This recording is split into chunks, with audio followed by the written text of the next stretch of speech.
बिस्मिल्लाहिर्रहमानिर्रहीम। इस video series के अंदर हम ये देखेंगे कि ब्लू प्राइम्स की सैनिटरी सॉफ्टवेयर के अंदर आप कैसे अपने अकाउंट्स मेंटेन कर सकते हैं, किस तरह आप अपना स्टॉक, अपने लेजर्स, अपने कस्टमर की डिटेल्स, सारी चीज़ें आप किस तरह मेंटेन कर सकते हैं।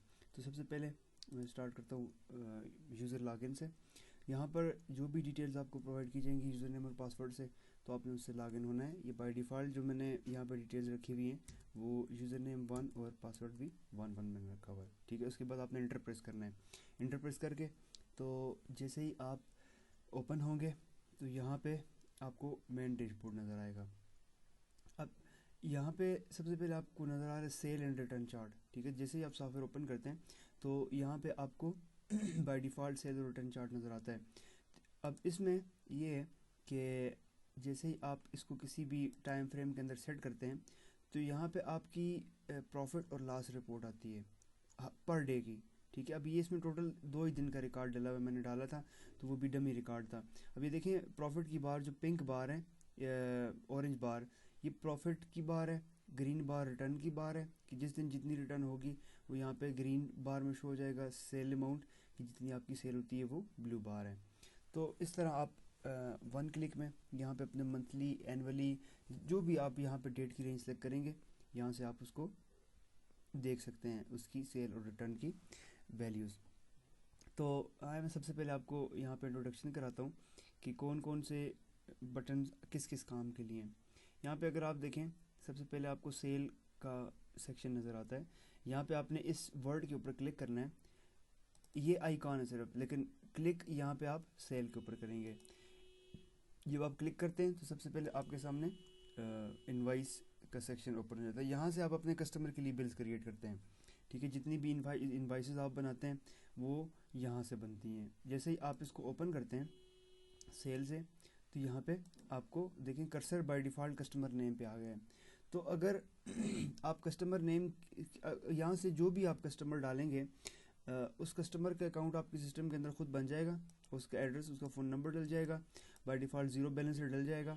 और वो फिर उसके बाद ये होगा कि जो भी आप बिल बनाएंगे वो उस बंदे के खाते में बन जाएगी। ठीक है, तो ये मतलब यहाँ से आप सेल कर सकते हैं। उसी तरह ये मैं आपको मज़ीद डिटेल में आगे हर एक सेक्शन के जब उसको मैं डिटेल डिस्कस करूँगा डिटेल से तो फिर आपको मैं वहाँ पे दोबारा समझाऊँगा। रिटर्न, सेल और उसके बाद रिटर्न में वही चीज़ है कि जिस तरह आप सेल करते हैं उसी तरह रिटर्न जो आपका कस्टमर चीज़ें वापस लेके आता है वो आपका लोकल कस्टमर भी हो सकता है और आपका खाते वाला कस्टमर भी हो सकता है। ठीक है, उसके बाद price list updates. Price list update ये बेसिकली होता है बेच प्रोडक्ट्स के लिए कि आपके अगर प्रोडक्ट्स में नाम ज़्यादा है ना तो मतलब आपकी प्रोडक्ट्स मिलती जुलती हैं। आपके अगर स्टॉक में ऐसी प्रोडक्ट्स हैं कि जो 20 30 प्रोडक्ट्स हैं लेकिन उनके नाम सेम है, तो नाम भी सेम है, प्राइस भी सेम है। ठीक है, नाम सेम हो के आगे हल्की फुल्की चेंजेस आ जाती है वेट के हिसाब से, कलर के हिसाब के। फॉर एग्जांपल ये कह दें कि आपके पास एक आइटम है उसके आपने 10 कलर्स बनाए हुए हैं। ठीक है, मतलब different colour, blue colour, red colour वगैरह वगैरह, उनकी रेट सेम है अगर, तो आप उसका प्रोडक्ट का नाम लिख लेंगे और आगे उनके कलर्स को छोड़ देंगे ना। तो आप प्रोडक्ट का नाम लिख के और जब यहाँ पे एंटर का बटन प्रेस करेंगे तो वो नीचे यहाँ पे शो हो जाएंगे आपको सारे के सारे। जब शो होंगे तो आप 1 टाइम में उनकी sale price, purchase margin, purchase price वगैरह आप अपडेट कर सकते हैं। तो ये उसके लिए ये बहुत कम केसेस में यूज़ होता है। ठीक है, और उसके बाद स्टॉक अपडेट। स्टॉक अपडेट आपकी अपडेट प्रोडक्ट है। ठीक है, यहाँ से आप किसी भी प्रोडक्ट का नाम लिख के या कोड लिख के आप उसको अपडेट कर सकते हैं। ठीक है, मैं जिस तरह कर देता हूँ कि मास्टर का गोल्ड गैस पाइप 1.4 इंच। ठीक है, ये इंटर करके इसका अगर मैंने रेट चेंज करना है, ठीक है, या मैंने इसका नाम चेंज करना है, कुछ भी चेंज करना है मैं, तो ये करके उसके बाद मैं कंट्रोल एस कर देता हूँ तो कंट्रोल एस प्रेस करने से अपडेट हो जाएगा। उसके बाद बिल हिस्ट्री। बिल हिस्ट्री में आप अपनी प्रीवियस बिल जो आपने अपने कस्टमर के नाम से बनाई हुई हैं, ये लोकल के नाम से बनाई हुई हैं, आप यहाँ से देख सकते हैं। ये मज़ीद डिटेल में हम डिस्कस करेंगे इसी के सेक्शन में। ऐड न्यू आइटम, आपने सिस्टम के अंदर नया आइटम ऐड करना है तो आप यहाँ से कर सकते हैं उसकी सारी डिटेल्स वगैरह डाल के। ये हो गया इसका मेन जो आपको यहाँ पे जब सॉफ्टवेयर ओपन करते हैं तो आपको यहाँ पे नज़र आता है।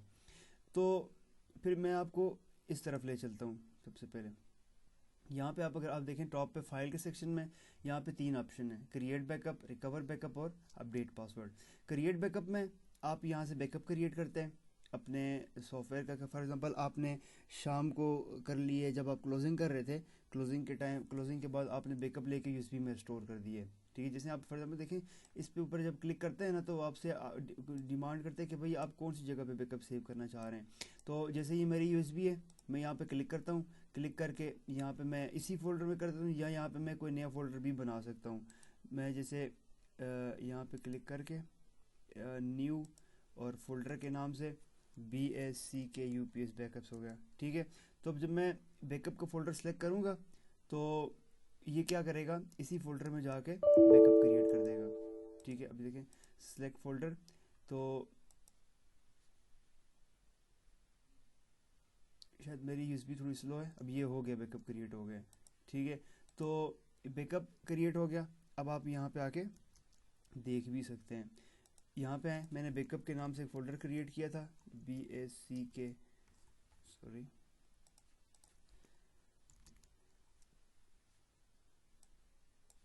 बैकअप, ये रहा, ठीक है। इसके अंदर आप आएँ तो ये देखें, ये मैंने आज मतलब सबसे पहले ईयर है, उसके बाद मंथ है, उसके बाद फिर डे के 12/4/2021 और 7:40 और 51 सेकेंड पे आपने बैकअप लिया था। तो ये उसकी डिटेल्स पे ये आपकी यूएसबी के अंदर बैकअप के फोल्डर के अंदर सेव कर दिए, जो भी आप उसको लोकेशन आप उस सिस्टम को बताएंगे। उसके बाद रिकवर बैकअप में जाएं, ये भी सेम प्रोसेस है, लेकिन आपने अगर यहाँ से फॉर एग्जांपल वही बैकअप रिकवर करना है तो आप यहाँ से आएंगे, जिस तरह अगर ये यूएसबी में आ गए, यूएसबी के बाद आप आ जाएंगे जी बैकअप के फोल्डर में। उसके बाद फिर आप ये जब फाइल सेलेक्ट करेंगे, सेलेक्ट करके ओपन कर देंगे तो ये बैकअप आपका ऑटोमेटिकली रिकवर हो जाएगा, ठीक है। तो आपके पास आप डेली बेसिस पे या वीकली आप बैकअप क्रिएट करके अपने पास रखेंगे। तो अगर सॉफ्टवेयर करप्ट हो जाए, सॉफ्टवेयर तो खैर करप्ट नहीं होता, लेकिन मतलब कंप्यूटर का ये है कि कंप्यूटर अगर ख़राब भी हो जाता है, आपकी हार्ड डिस्क भी ख़राब हो जाती है, कुछ भी नहीं रहा, आपके पास कुछ नहीं रहता, तो उस केस में आपके पास यूएसबी में बैकअप की फ़ाइल होती है, ठीक है। तो उसमें फिर ये होगा कि आप एक फ़ाइल से अपना सारा का सारा सॉफ्टवेयर जो है रिकवर कर सकते हैं। तो बैकअप और रिकवर का ये फ़ायदा है। तो आप ये जो मैंने आपको तरीका बताया इस तरह आप कर सकते हैं। अपडेट पासवर्ड में आप अपने यूज़र्स के पासवर्ड वगैरह अपडेट कर सकते हैं। जिस तरह आपको जो जो सेक्शन प्रोवाइड किए जाएंगे ना, जो जो भी पासवर्ड वगैरह होंगे आपके यूज़र नेम, आप यूज़र नेम लिख के उसका प्रीवियस पासवर्ड क्या था उसके लिए न्यू पासवर्ड क्रिएट कर सकते हैं यहाँ से। अच्छा, उसके बाद यहाँ से हमारा मेन सॉफ्टवेयर स्टार्ट होता है, जहाँ से हम डेटा इनपुट करते हैं। ये बेसिकली एड और एडिट, ये दो चीज़ें डेटा फीड करने के लिए, कि आप जब सॉफ्टवेयर को अपने प्रोडक्ट्स के बारे में बताते हैं कि भाई मेरे पास ये प्रोडक्ट्स और इतने स्टॉक में पड़ी हुई हैं और ये उनका रेट है। देखें, मैं अगर यहाँ से मैं स्टार्ट कर दूँ एड कंपनी से मुराद ये कि आपके पास अगर 5-6 कंपनी है, ये कहते हैं कि मास्टर एक कंपनी है, ठीक है, सोलो एक कंपनी है, लेकिन सोलो से आप डायरेक्टली सामान नहीं परचेज करते, आप सोलो के किसी डिस्ट्रीब्यूटर से परचेज करते हैं। तो वो जो डिस्ट्रीब्यूटर है जिससे आप सामान खरीदते हैं वो आपका वेंडर है, लेकिन जो प्रोडक्ट की शनाख्त वो कंपनी है, ठीक है। कि मतलब आप फॉर एग्जांपल जब प्रोडक्ट के अंदर सर्च करेंगे, बिल के ऊपर जब जाएगा तो प्रोडक्ट के साथ में कंपनी का नाम होगा कि ये कौन सी कंपनी की प्रोडक्ट है, ठीक है। कि फॉर एग्जांपल एल्बो जो है वो 45 डिग्री की, वो आपको मास्टर में भी मिलेगी, वो आपको बुर्ज में भी मिलेगी। तो फिर उसकी शनाख्त क्या है, तो वो शनाख्त ये कि आप फिर कंपनी के साथ अटैच करेंगे कि भाई ये एक मास्टर की प्रोडक्ट है, ये सोलो की प्रोडक्ट है, उससे आप फिर शनाख्त कर सकते हैं प्रोडक्ट का, ये कंपनी है, ठीक है। कंपनी में आप कर लेंगे जी ऐड कंपनी में, कंपनी का नाम डाल देंगे जिस तरह मास्टर मैंने कर दिया, ठीक है। मास्टर के बाद एड्रेस डालना चाहें तो ठीक है, वेल एंड गुड। अगर ना डालना चाहें तो टैब का बटन प्रेस कर देंगे, टैब ये भी डालना चाहें, ठीक है। नहीं तो बैलेंस बाय डिफ़ॉल्ट आप ज़ीरो रखते हैं, इस बैलेंस की ज़रूरत नहीं पड़ती कंपनी के केस में, लेकिन आप ज़ीरो रखते हैं इसको, ठीक है। आप ऐड कंपनी करेंगे तो वो कंपनी इस सिस्टम में ऐड हो जाएगी। जिस तरह अगर मैंने ऑलरेडी कंपनी डाल दी है, मैं दोबारा डालने की कोशिश करूँगा तो वो रेड कर देगा कि ये कंपनी ऑलरेडी फाउंड है। उसके बाद वेंडर, अब वेंडर वो है जिसके साथ आपका परचेज का खाता चलना है, कि जिससे आप सामान परचेज करते हैं कंपनी से, मतलब सामान आप वेंडर से परचेज कर रहे होते हैं, जिसके साथ आपका खाता चलता है, लेजर वगैरह चलता है कि आप कब उससे कोई आइटम परचेज कर रहे हैं, कितनी स्टॉक में परचेज की। जब आप परचेज इनवॉइस डालते हैं तो आप फिर वेंडर के नाम से डालते हैं कि भाई मैंने कौन से वेंडर से कोई चीज़ परचेज की है।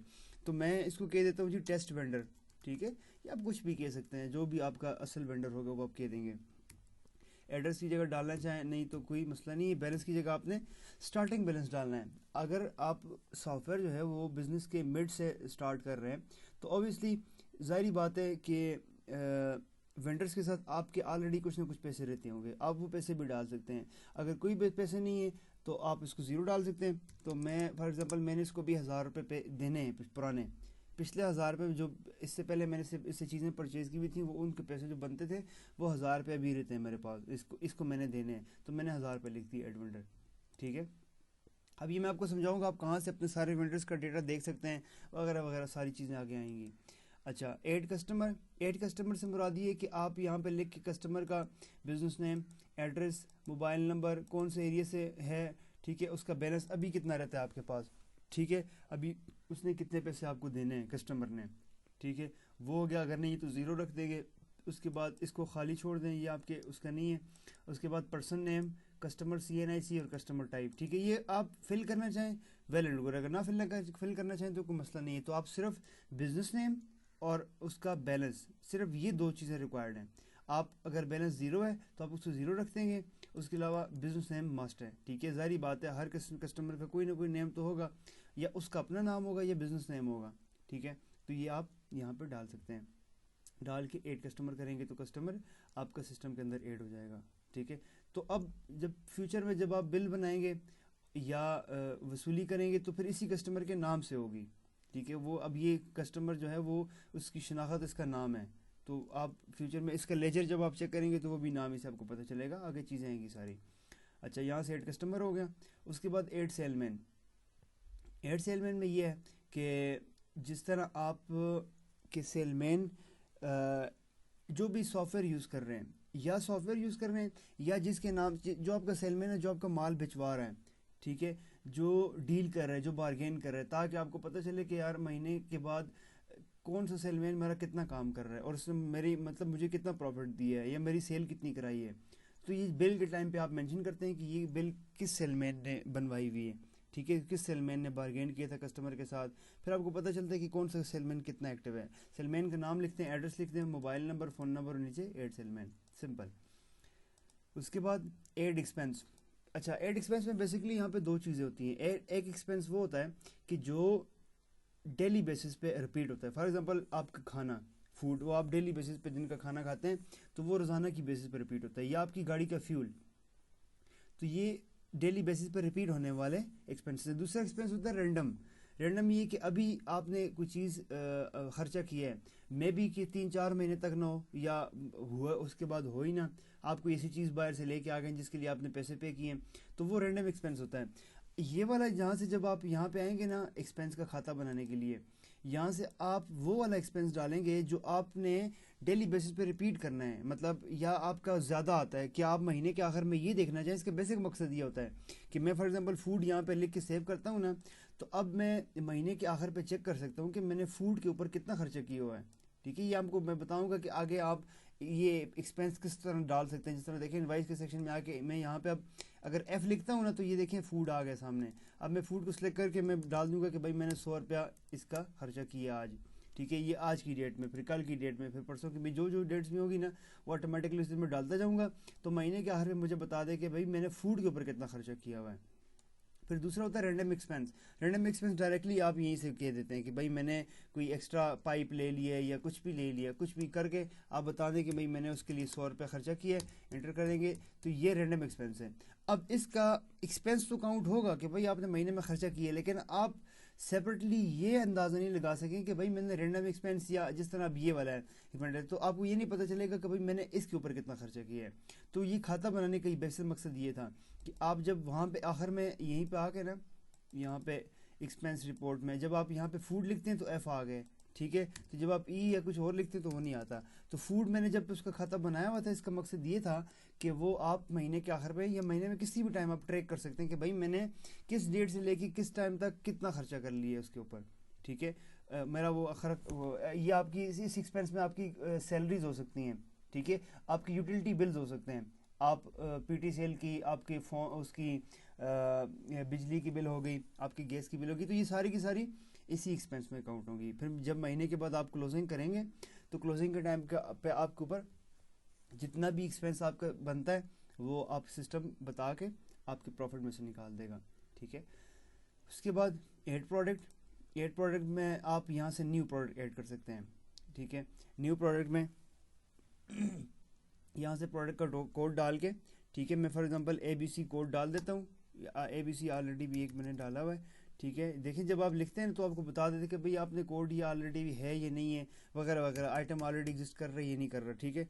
मैं कह देता हूँ जी टेस्ट कोड, ठीक है। या आप यहाँ पे 1 2 3 या आप जो भी सीरीज चलाना चाहें। फॉर एग्जांपल मैं अगर मास्टर का डालना चाह रहा हूँ ना, तो मैं अपने लिए एक रूल डिफाइन करूँगा कि भाई मैं कोड में सबसे पहले अगर मास्टर का आइटम है तो मैं M लिख लेता हूँ, अगर मास्टर की एल्बो है तो E लिख लेता हूँ। देखिए मैंने ऑलरेडी डाले हुए भी आइटम्स यहाँ पर डले हुए हैं, जिस तरह ME master elbow 45 degree 25 mm, ठीक है। तो ये उसका नाम है और उसका कोड ये इस तरह इजीली ट्रैक हो जाते हैं यहाँ से, ठीक है। सबसे पहले आप कंपनी का नाम लिखते हैं, फिर आइटम का नाम लिखते हैं, फिर उसकी स्पेसिफिकेशन लिखते हैं, फिर उसका साइज लिख लेते हैं आप आखिर में। तो इस तरह आइटम आप इजीली ट्रैक कर सकते हैं। तो आप कोड यहाँ पे मैं अगर टेस्ट कोड डाल देता हूँ, वैसे ही आपको दिखाने के लिए कि आप किस तरह आप आइटम सिस्टम के अंदर ऐड कर सकते हैं। टेस्ट कोड एंटर किया मैंने, वो मुझे प्रोडक्ट नेम के ऊपर ले आया है। तो प्रोडक्ट नेम के ऊपर मैं अपनी प्रोडक्ट का नाम लिख लूँगा, ठीक है, टेस्ट प्रोडक्ट, ठीक है, और लोकल कंपनी। आप कंपनी का मतलब ये मैं फॉर्मेट बता रहा हूँ कि भाई फॉर एग्जाम्पल पहले आप प्रोडक्ट का नाम लिखेंगे, उसके बाद अगर कोई साइज़ वगैरह उसका है तो वो लिखेंगे, उसके बाद आखिर में उसकी कंपनी का शनाख्त हो जाएगी। प्रोडक्ट जब बिल के ऊपर जाएगा तो ये वाला नाम जाएगा बिल के ऊपर, ठीक है। उसके बाद कंपनी आप इसको लोकल कह दें, या अगर मैंने वहाँ से एक कंपनी डाली थी अगर मुझे याद हो तो हाँ मास्टर के नाम से मैंने कंपनी डाली थी, तो मास्टर की तो ये है नहीं, मैंने ऊपर लोकल रखा हुआ है तो मैं इसको लोकल कह देता हूँ, ठीक है। उसके बाद परचेज प्राइस परचेज प्राइस में ये कि आपको ये आइटम कितने प्राइस में आता है, ठीक है। फॉर एग्जांपल आपको ये आता है 1000 रुपये का आता है और आप इसको बेचेंगे, आपके पास 4 रेट्स हैं बेचने के लिए, तो 4 रेट्स के अलावा भी सेल कर सकते हैं, लेकिन आपके पास जो फॉर्मेट है वो 4 रेट आप रिजर्व कर सकते हैं कि भाई कौन सा कस्टमर मेरी किस कैटेगरी में आता है। मैं अगर लोकल बंदा आता है उसको मैं ये दूंगा 1500 रुपये का, ठीक है। अगर ये मेरा बंदा आता है होलसेल वाला, होलसेलर को मैं अगर दूंगा तो होलसेलर को मैं इसको दूंगा 1300 रुपये का, ठीक है। अगर सप्लायर आता है तो सप्लायर को मैं 1250 का दूंगा, और मेरी जो ब्रांचेस हैं आगे, ठीक है। या ये बेसिकली आपके रेट्स डिफाइन करने के लिए होता है कि आप कौन से बंदे को किस कैटेगरी में रख रहे हैं, ठीक है। तो अगर वो है तो आप उसको 1200 रुपये में दे देंगे। तो ये जब आप वहाँ से इनवाइस के टाइम पे जब बिल बना रहे होते हैं तो आप वहाँ से सिलेक्ट कर लेंगे कि भाई कौन सा बंदा है, तो फिर ये रेट्स ऑटोमेटिकली यही वाला लगाएगा। अगर वहाँ से लोकल सेल सेलेक्ट हुआ है तो फिर ये 1500 रेट लगाएगा। मैं आपको ये चेक भी करूँगा वहीं पे। उसके बाद प्रोडक्ट कैटेगरी में ये कि फॉर एग्जांपल यहाँ पे GI की फिटिंग है लोहे वाली, तो वो आप वो लिख सकते हैं, या एल्बो की कैटेगरी है तो या आप टाइल्स की कैटेगरी है, तो वह जो भी है वो आप कैटेगरी लिखेंगे। तो आखिर में आप ये शनाख्त कर लेंगे इजीली कि भाई मेरे पास GI फिटिंग का कितना सामान पड़ा हुआ है। मतलब GI से मुराद मेरी ये कि उसमें हर सामान जो लोहे वाला है वो आ जाएगा, ठीक है। या आप ये कह दें कि मेरे पास प्लास्टिक के पाइप PPRC वाले कितने हैं, PPR वाले, ठीक है, तो वो आप प्लास्टिक लिख सकते हैं या कुछ भी लिख सकते हैं। तो आपकी कैटेगरी है ये बेसन की, अगर इसको मैं आप लिखते हैं बेसन, तो ये फिर बेसन की कैटेगरी में जब आप आखिर में जाकर ट्रैक करना चाहेंगे तो आपको पता चल जाएगा कि भाई ये बेसन की कैटेगरी में मेरे पास कितने कितने आइटम पड़े हैं और क्या क्या रेट है, कितना स्टॉक पड़ा हुआ है, तो आपकी एक कैटेगरी की सर्च करने पे आ जाएगा वहाँ पे। तो मैं इसको टेस्ट ही कर देता हूँ, टेस्ट कैटेगरी है, इंटर प्रेस कर देंगे। इंटर के बाद वो आपसे पूछ रहे ट्रेड अमाउंट, जब भी ये आइटम बिकेगा, ये 1500 पे बिके या 1300 पे बिके, 1250 पे हो, तो ऑटोमेटिकली आप क्या चाह रहे हैं कि भाई इसके ऊपर कुछ डिस्काउंट भी लगना चाहिए खुद ब खुद, ठीक है। खुद ब खुद अगर आप दे रहे हैं वो यूज़र की सेटिस्फेक्शन के लिए कि भाई हमारे पास कोई ऑफ़र चल रही है या कोई भी डिस्काउंट वो चल रहा है, तो आप वहाँ पे ऑटोमेटिकली इस प्रोडक्ट के ऊपर रिजर्व कर देंगे। तो जब भी आइटम होता है कि अक्सर अगर फॉर एग्जांपल आप ये कह दें कि रमज़ान डील चल रही है, ठीक है, उसमें आप ये कह दें कि भाई हम आपको हर आइटम के पीछे या इस आइटम के पीछे 1500 रुपये का ये सेल होगा तो उसके पीछे हम आपको 10 रुपये छोड़ देंगे, ठीक है। तो ये ऑटोमेटिकली जब भी ये बिल बनेगा तो उसके ऊपर ये 10 रुपये ऑटोमेटिकली निकाल देगा और वो बिल के ऊपर शो भी करेगा कि ये आपको डील में हमने छोड़े हैं, ठीक है। या हमारे पास ट्रेड ऑफर चल रही थी तो इस ऑफर के ऊपर हमने आपको 10 रुपये छोड़े, तो मैं ज़ीरो कर देता हूँ, अगर नहीं है तो ज़ीरो कर दें।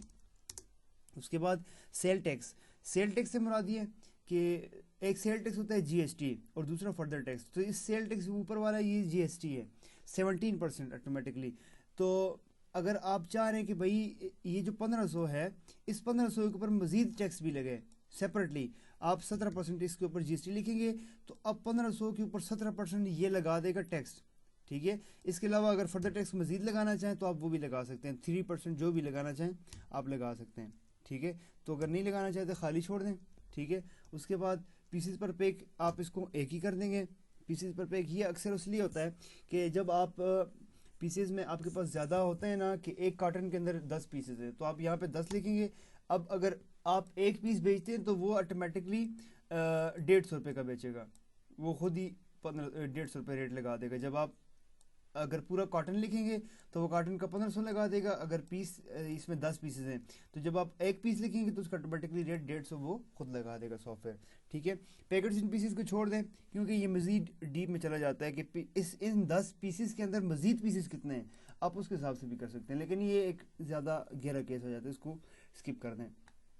आगे है स्टॉक लिमिट। स्टॉक लिमिट से मुराद ये कि ये वाला स्टॉक जो है आपका, अगर स्टॉक लिमिट से नीचे हो जाता है तो आपको सॉफ्टवेयर नोटिफिकेशन दे देगा कि भाई आपका स्टॉक जो है वो लो हो गया है और आप नया स्टॉक परचेज कर दें या ऑर्डर करवा दें। ठीक है, तो ये आप 10 कर दें, या जो भी आप करना चाहेंगे हर आइटम के हिसाब से कर देंगे कि उसके लिए कितना स्टॉक जो है वो आप कर रहे हैं, कि आपको अगर उससे कम हो तो नोटिफिकेशन आ जाए। ट्रेड अमाउंट, जब आप यहाँ पे सेल टैक्स लिखेंगे तो सेल टैक्स आप ट्रेड अमाउंट के हिसाब से कैलकुलेट होता है, तो वो आपकी ट्रेड अमाउंट ये 1500 भी हो सकती है। अगर आप ये चाह रहे हैं कि सेल टैक्स इसी 1500 पे कैलकुलेट हो तो आप यहीं पे 1500 ही लिख देंगे। लेकिन अगर आप ये चाह रहे हैं कि सेल टैक्स परचेज के हिसाब से कैलकुलेट हो तो आप यहाँ पे 1000 रुपये लिख देंगे ये परचेज रेट, क्योंकि ये जो सेल टैक्स है वो इस हिसाब से कैलकुलेट होता है। तो अगर नहीं है तो ये फिर आपके काम की चीज़ नहीं है। कंट्रोल एस कर देंगे तो आपका आइटम सेव हो जाएगा सिस्टम के अंदर। तो अब मैं आपको दिखा भी देता हूँ कि कहाँ पे सेव हुआ है। रिपोर्ट्स में आके इन्वेंट्री रिपोर्ट में चेक करें, सबसे बॉटम पे नहीं, सॉरी, ये टी की कैटेगरी में होगा क्योंकि ये टेस्ट के नाम से मैंने डाला है ना, तो टेस्ट प्रोडक्ट ही आ गई मेरी, क्योंकि ये अल्फ़ाबेटिकल ऑर्डर में ऑटोमेटिकली कर देते। तो देखिए इसका स्टॉक 0 है बाय डिफ़ॉल्ट। 1000 रुपीज़ का मेरी परचेज़ है, 1500 लोकल है। ठीक है, उसके बाद आगे बाकी रेट्स भी हैं। उसके बाद कंपनी क्या है, उसकी कैटेगरी मैंने टेस्ट डाली हुई थी, उसके ऊपर अब जितना मेरा स्टॉक होगा उसके हिसाब से मेरी इन्वेस्टमेंट कैलकुलेट होगी। ठीक है, मार्जिन कितना है, प्रॉफिट का मार्जिन। ठीक है, तो आगे पीसेस पर पे वगैरह सारे। अच्छा, तो इसी तरह ये मेरा ऐड का सेक्शन कंप्लीट हो रहा है यहाँ से। ठीक है, मैंने आपको बता दी कंपनी कैसे ऐड करते हैं, कंपनी क्या होती है, वेंडर क्या होता है, कैसे ऐड करते हैं, कस्टमर, सेलमैन, एक्सपेंस, प्रोडक्ट वगैरह। ठीक है, अच्छा, अब ये जो चीज़ें आप यहाँ से ऐड करते हैं ना, यही चीज़ें आप यहाँ पे आके मॉडिफाई कर सकते हैं। ठीक है, जिस तरह वेंडर का नाम है, तो आपने जो वेंडर डाला हुआ है, जिस वेंडर से आप परचेज करते हैं, तो आप उस वेंडर की फ़ोन नंबर आपने मॉडिफाई करना हो, उसका एड्रेस करना हो, फ़ोन नंबर वगैरह, तो आप जो भी करना चाहें टेस्ट वेंडर लिख के, तो देखें उसका बैलेंस भी आ गया। उसका आप मोबाइल फ़ोन नंबर मॉडिफाई करना चाहें तो आप उसको अपडेट वेंडर कर देगा। मैं देखा दोबारा का लिखूँ तो अब ये फ़ोन नंबर भी सेव हो गया। ठीक है, तो मैं इसको चेंज कर देता हूँ। तो आप इस तरह अपडेट कर सकते हैं। वहीं पे वेंडर, यहाँ से वेंडर ऐड करते हैं, यहाँ से वेंडर एडिट करते हैं, उसकी कोई डिटेल्स आपने एडिट करनी हो, एडिट कंपनी, आप यहाँ से कंपनी एडिट करेंगे और वही कंपनी का अगर नाम, कोई एड्रेस या कुछ चीज़ भी चेंज करने की ज़रूरत पड़ जाती है तो आप यहाँ से चेंज करेंगे।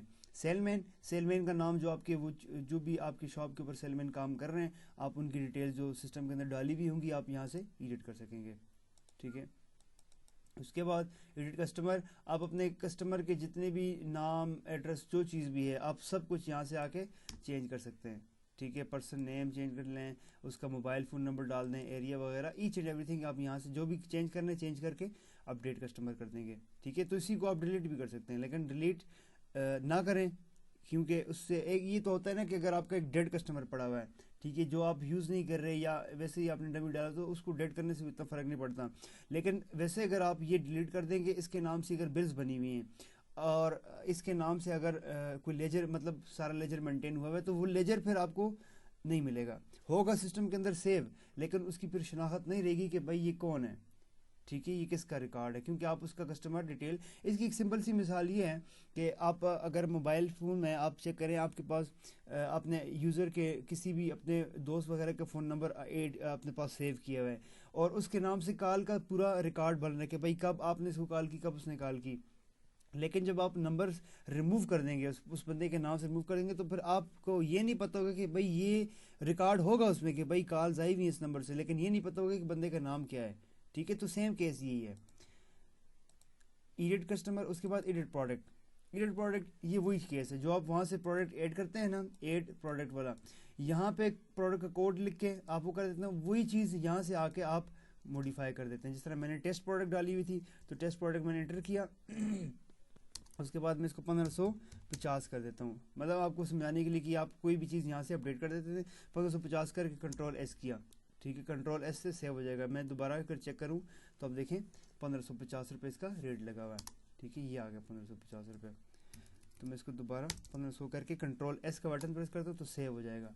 ठीक है, तो इस तरह आप कोई भी चीज़ किसी भी प्रोडक्ट के रिलेटेड आप चेंज कर सकते हैं। उसके बाद बल्क प्रोडक्ट की आपको ज़रूरत नहीं, जिस तरह मैंने यहाँ पे बताया ना प्राइसेस अपडेट, ये वो है कि जिस तरह आप कलर्स वगैरह, आपके पास एक ही प्रोडक्ट है उसके में आपके पास 10 कलर्स हैं, तो वो 10 कलर्स का आप वन टाइम रिकॉर्ड चेंज करना चाह रहे हैं, तो फिर वो इस केस में ये आपके लिए होता है, बाकी अदरवाइज़ आपके यूज़ का नहीं है। उसके बाद इनवाइस सेक्शन। इनवाइस सेक्शन ये सॉफ्टवेयर का जो मेन सेक्शन है, इसमें आप पहला जो सेक्शन है इसमें आप परचेजिंग कर सकते हैं। ठीक है, आप जब वेंडर से सामान परचेज कर रहे हैं, जो आप अपने स्टॉक में ला के डालते हैं कंपनी से माल परचेज करके, तो ये वो परचेज इनवाइस है। परचेज इनवाइस में आप कंपनी से सामान परचेज करते हैं, परचेज रिटर्न में आप कंपनी को सामान वापस करते हैं। उसके बाद सेल इनवाइस। सेल इनवाइस में आप सामान कस्टमर को बेचते हैं, अपने कस्टमर को, लोकल कस्टमर हो या आप खाते वाले कस्टमर को बेचते हैं।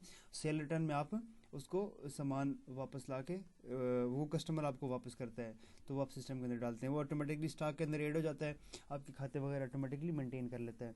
उसके बाद कोटेशन सेल। कोटेशन ये है कि आपसे कोई कस्टमर आपका रेट्स वगैरह लेने के लिए आता है, तो आप 100 आइटम्स है जितने भी हैं, तो आप उसकी कोटेशन, जिस तरह आप सेम टू सेम इनवाइस बनाते हैं इसी तरह कोटेशन बनाएंगे।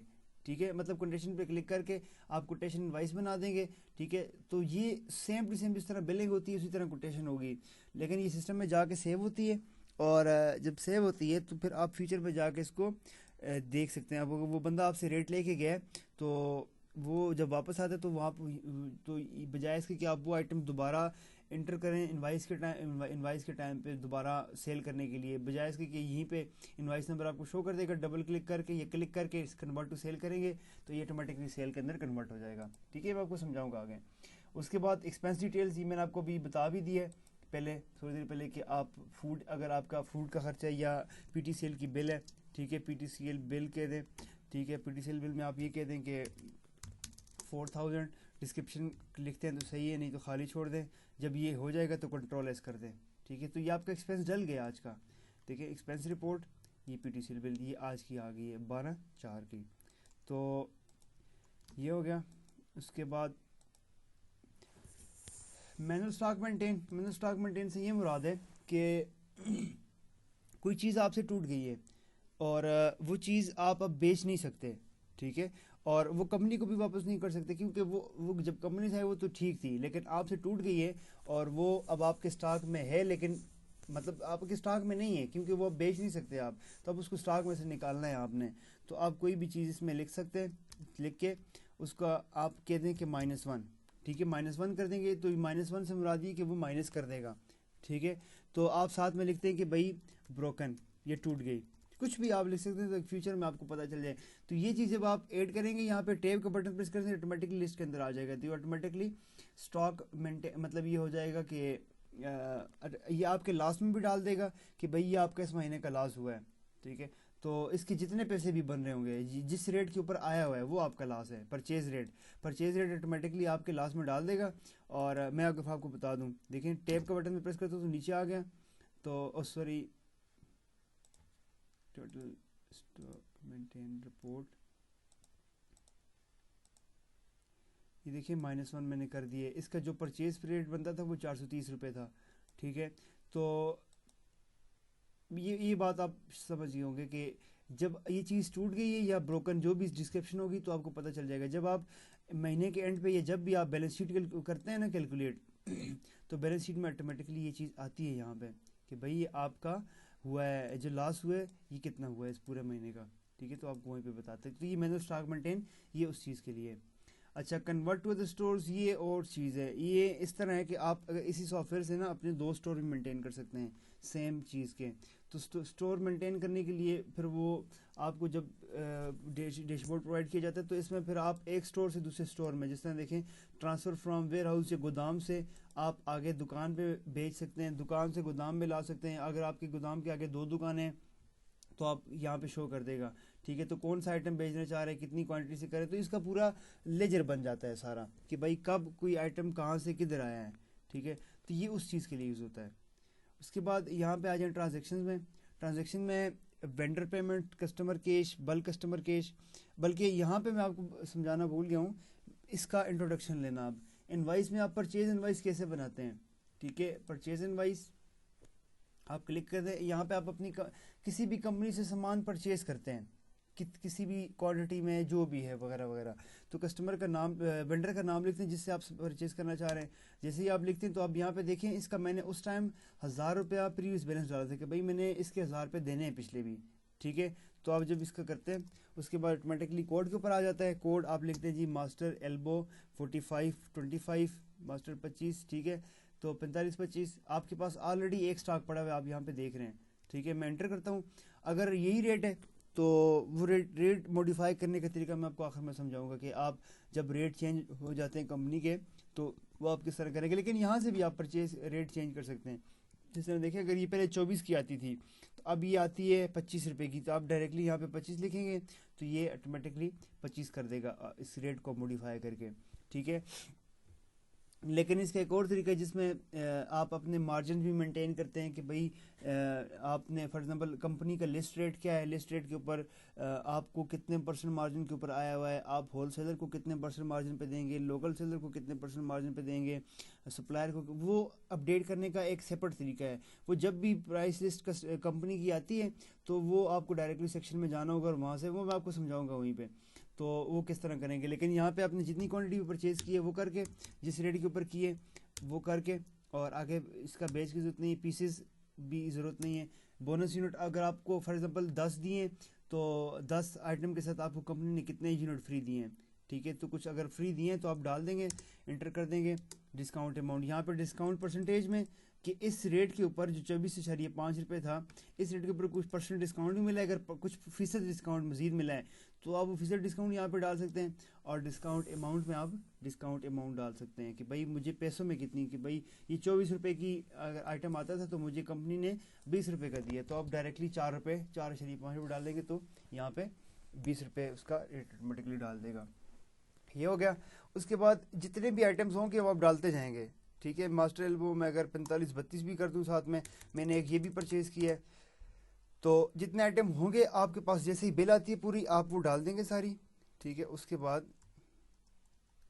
जिस तरह मैंने 20 सेट बाथ सेट कर दिया, और बाथ सेट का आप डाल देंगे कि भाई 100 और 150, ठीक है। परचेजिंग मार्जिन को छोड़ दे, मार्जिन ये उस हिसाब से कैलकुलेट करता है 100 रुपये का, और मैंने 150 का, सॉरी 150 का, मैंने 150 का मुझे आया हुआ है और मैंने 100 रुपये का, सॉरी 150 का बेचना है, तो मेरा 33.33% मार्जिन बन रहा है यहाँ पे। वो आपको ये कैलकुलेट करके दिखा रहा होता है बेसिकली। तो एंटर कर दें, एंटर किया तो ये ऑटोमेटिक लिस्ट में आ गया। जैसे ही आपके पास ये सामने बिल खुली होगी कंपनी की, जिस बिल के ऊपर आपको जब भी सामान परचेज करते हैं तो आपको बिल दी जाती है, ठीक है। तो वो बिल आपके सामने खुली हुई, तो आपने उस बिल के साथ ये पैसे देखने के, उस बिल के ऊपर भी ये इतने पैसे बनते हैं। अगर नहीं बनते, कोई चेंज है, तो आप यहाँ से रिव्यू करें कि आपने कोई क्वांटिटी तो गलत नहीं डाली, ठीक है, ये क्वांटिटी गलत नहीं डाली, या यहाँ पे टोटल के साथ उनका अपने उसके आखिर, उस बिल के आखिर में जो हर रो के आगे टोटल लिखा हुआ है तो आप उसके साथ इसको कैलकुलेट कर देंगे, तो आपको यहाँ से पता चल जाएगा कि कौन सी रेट में फ़र्क आ रहा है जिसकी वजह से ये टोटल गलत हुआ है। आप उसको डबल क्लिक करें, डबल क्लिक करके आप मॉडिफाई कर देंगे, ठीक है। जो भी आप यहाँ से चेंज करना चाहें, रेट चेंज करना चाहें वो भी कर सकते हैं। तो जिस तरह मैंने अभी 1 के बजाय 2 लिखा है यहाँ पे, तो एंटर कर देंगे, दोबारा लिस्ट के अंदर आ जाएगा, अब वो रेट के साथ आ जाएगा, ठीक है। कोई आइटम डिलीट करना हो, क्लिक करके डिलीट का बटन प्रेस करेंगे तो वो आइटम रिमूव हो जाएगा। जिस तरह मैंने बात से रिमूव करो, मैंने क्लिक किया इसके ऊपर और डिलीट का बटन प्रेस कर दिया, ठीक है। ये हो गया। उसके बाद अगर यहाँ पे डिस्क्रिप्शन इस पूरी बिल के ऊपर आप कुछ भी लिखना चाहें तो आप लिख सकते हैं। फ्लैट डिस्काउंट से मुराद ये कि आप कि आइटम ये जो है पूरी बिल के ऊपर, अगर ये 87.71 रुपये का बिल था तो कंपनी ने आपसे सिर्फ 80 रुपये लिए हैं, तो आप 7.71 लिख देंगे कि भाई मुझे कंपनी ने इतने पैसे छोड़े भी हैं फ्लैट डिस्काउंट में, पूरी बिल के ऊपर ये पैसे छोड़े हैं आपको, और आपसे वो 80 रुपये लिए हैं। ठीक है, इसी तरह इस बिल के ऊपर कोई सेल टैक्स भी लगा है, जीएसटी या कोई भी, तो आप वो सेल टैक्स लिख देंगे, यहाँ पे वो आ जाएगा। उसके बाद बिल को पोस्ट कर देंगे। ठीक है, तो ये पोस्ट हो गया। जैसे ही पोस्ट होगा तो आपको बिल पोस्टेड नंबर देगा, तो आपने पेन के साथ ये पोस्टेड नंबर 2 आपने उस बिल के ऊपर लिख देगा। इससे आपको ये याद दहानी रहेगी कि जब भी आप फ्यूचर में, या जब भी आप देखना चाहें तो आपको पता चलेगा कि भाई ये बिल सिस्टम के अंदर डली हुई है ना डली हुई। अगर डली हुई है तो उसकी शनाख्त क्या है। ठीक है, तो ये उसके लिए। और दूसरी बात ये, यहाँ से आपको फ़ायदा ये होता है कि जब आप फ्यूचर में जाके किसी भी आइटम की परचेज हिस्ट्री निकालना चाहते हैं कि भाई ये आइटम कब आया है, किससे आया है, कौन सी बिल के ऊपर आया है, तो वो आपको बता देगा भाई कि बिल पोस्टेड नंबर 2 के ऊपर ये आया हुआ है। तो आप अपनी बिल वाली फाइल में जाके वहाँ पे देख लेंगे कि बिल पोस्टेड नंबर 2 क्या किधर पड़ी हुई, कौन सी है। ठीक है, तो वो उसकी सारी डिटेल्स आपको बिल मतलब ट्रैक करना आसान होगा आपके लिए। तो बिल पोस्टेड नंबर इस वजह से ज़रूरी है, इसको यूज़ कर दें। मैं अगर देखूँ मास्टर एल्बो, ठीक है, मास्टर एल्बो, अच्छा ये तो प्रोडक्ट नाम है, मास्टर एल्बो 45। अब ये देखें, पहले मेरे पास स्टॉक 1 था, अब जब मैंने स्टॉक परचेज़ किया है, एक का मैंने 2 स्टॉक आइटम परचेज़ की तो ऑलरेडी 1 था तो 3 हो गए, उसके बाद इसका ऑलरेडी 1 था तो ये 1 हो गया। तो इस तरह आप स्टॉक परचेज़ कर सकते हैं अपने सॉफ्टवेयर के अंदर। उसके बाद अच्छा, यहाँ पे एक और चीज़ है परचेज इनवॉइस। अगर आप कल की डेट में करना चाहें या किसी और डेट में परचेज़ करना चाहें तो फिर आप यहाँ से डेट चेंज करके तो आप करेंगे तो वो उस डेट में आपका स्टॉक परचेज़ हो जाएगा। उसके बाद इनवॉइस के बाद परचेज़ रिटर्न, यहाँ से आपने अगर कोई आइटम कंपनी को वापस करना है, ठीक है, तो आप कंपनी का नाम लिख के उसके बाद टैब का बटन प्रेस किया। अब देखें कंपनी का 80, पहले 1000 रुपये था तो अब वो 1080 रुपये रह गए। ठीक है, उसके बाद मास्टर एल्बो 45-25, तो 45-25 कह दें। तो आप जब टैब का बटन प्रेस करते हो अपने कंपनी को कितना वापस किया है, 1 वापस किया है तो ये कर दें। ठीक है, टैब का बटन प्रेस करेंगे तो ये आगे आ जाएगा। ठीक है, उसके बाद ये कर दें, सबमिट कर देंगे तो ये ऑटोमेटिकली पोस्ट होके आपके स्टॉक में से भी निकल जाएगा और सारा कुछ ऑटोमेटिकली मेंटेन कर देगा। उसका अगर ये वेंडर का 1080 रुपये है तो जब आप इसको रिटर्न करेंगे तो 1080 में से वो पैसे भी निकल जाएंगे और स्टॉक जो आपका एक क्वांटिटी है ऑटोमेटिकली आपके स्टॉक में से निकल जाएगी अगर आपने कंपनी को वापस करनी है कोई चीज़।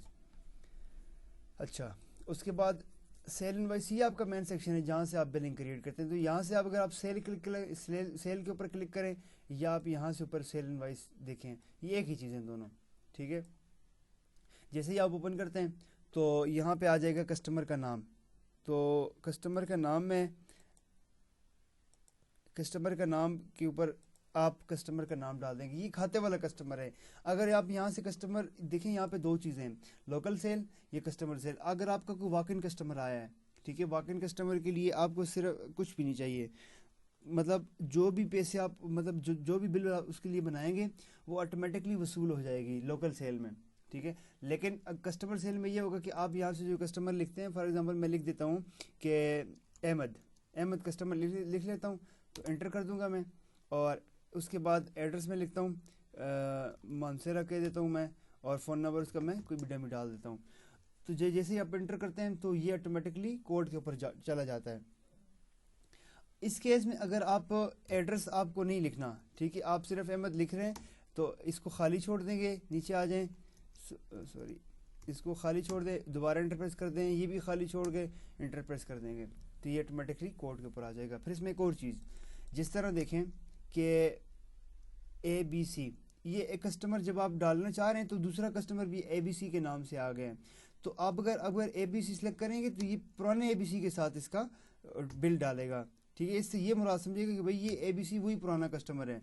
तो अगर ABC, तो उसके बाद अगर आपने कोई डिफरेंस क्रिएट करना है तो आप साथ में उसके वालिद का नाम लिख लेंगे, या उसका अगर वो वालिद का नाम भी सेम है तो उसके आगे उसका एड्रेस लिख लेंगे। एड्रेस से मुराद ये कि वो जहाँ का रिहायशी है उसके गांव का नाम या जो भी है वो लिख लेंगे, ताकि वो पिछले ABC से डिफरेंट हो जाएगा। ठीक है, क्योंकि यहाँ पे अगर आप ABC ही लिखेंगे तो वो पिछले कस्टमर के साथ इस बिल को ऐड कर देगा। तो उस तरह नहीं करना, क्योंकि उसका खाता अपना है, इसका खाता अपना है। तो उससे डिफरेंट करने के लिए आपने फिर यहाँ पे ABC मानसरा कर दिया। ठीक है, यहाँ से आपको शनाख्त भी होगी कि भाई ये कौन सा ABC है। एड्रेस लिखें, वेल एंड गुड, नहीं तो फ़ोन नंबर भी खाली छोड़ दें, ये हो जाएगा। अब आपने आइटम बेचने हैं। ठीक है, आइटम बेचने के लिए आपको अगर कोड याद है तो जिस तरह देखें, अगर मुझे कोड याद है ना तो मैं कर देता हूँ ME मास्टर एल्बो 4525। ठीक है, अब ये स्टॉक भी मुझे शो कर रहा है और आगे उसका लोकल रेट भी शो कर रहा है। इंटर किया और मैं इसको क्वांटिटी जैसे ही मैं यहाँ पे एंटर करता हूँ, देखें 4525 मैंने सेलेक्ट किया और मुझे वो क्वांटिटी के ऊपर लेके आ गया कि क्वांटिटी में कितनी बेच रहा हूँ। इसको मैं 2 क्वांटिटी सेलेक्ट कर लेता हूँ और उसके बाद प्राइस में किस रेट के ऊपर मैं बेच रहा हूँ। देखें, एक तो रेट 4 रेट ये वाले थे, इसके अलावा 4 रेट के अलावा मुझे जब यहाँ से एंटर करता हूँ तो मुझे आगे लेके आ गया। अब ये मैं खुद भी चेंज कर सकता हूँ। यहाँ फॉर एग्जाम्पल मैं 30 रुपये का बेच रहा हूँ, नहीं साइज़ का मैंने नहीं बेचना, मैं 30 का बेच रहा हूँ लोकल पे। इंटर कर दिया, उसके बाद डिस्काउंट देना या नहीं देना इंटर कर दिया। ठीक है, ये हो गया। फिर उसके बाद ये बिल तो देखें अभी 27 के रेट से लगा है, 30 रुपये 27 रुपये उसने खुद शो किया था। लेकिन अगर इसको मैं होल सेल सेलेक्ट करता हूँ तो आप देखें मास्टर एल्बो 4525 इंटर किया मैंने। अब पहले 27 रेट लगा था, अब डायरेक्टली 26 रेट लग गया खुद ही। ठीक है, तो जैसे ही आप अगर बिल बनाना चाहेंगे ना तो बिल बनाने के टाइम पे आप पहले देख लेंगे कि भाई लोकल कस्टमर है, होलसेलर है, सप्लायर है, ब्रांचेस है, कौन सा आपने किसको देना है। बाय डिफ़ॉल्ट जैसे ही आप ओपन करते हैं तो वो लोकल से सिलेक्ट हुआ होता है। अगर आप होलसेलर है, सप्लायर है तो ये शाज़ व नादर होते हैं, तो आप वो उसको पहले बिल से पहले सेलेक्ट कर लेंगे।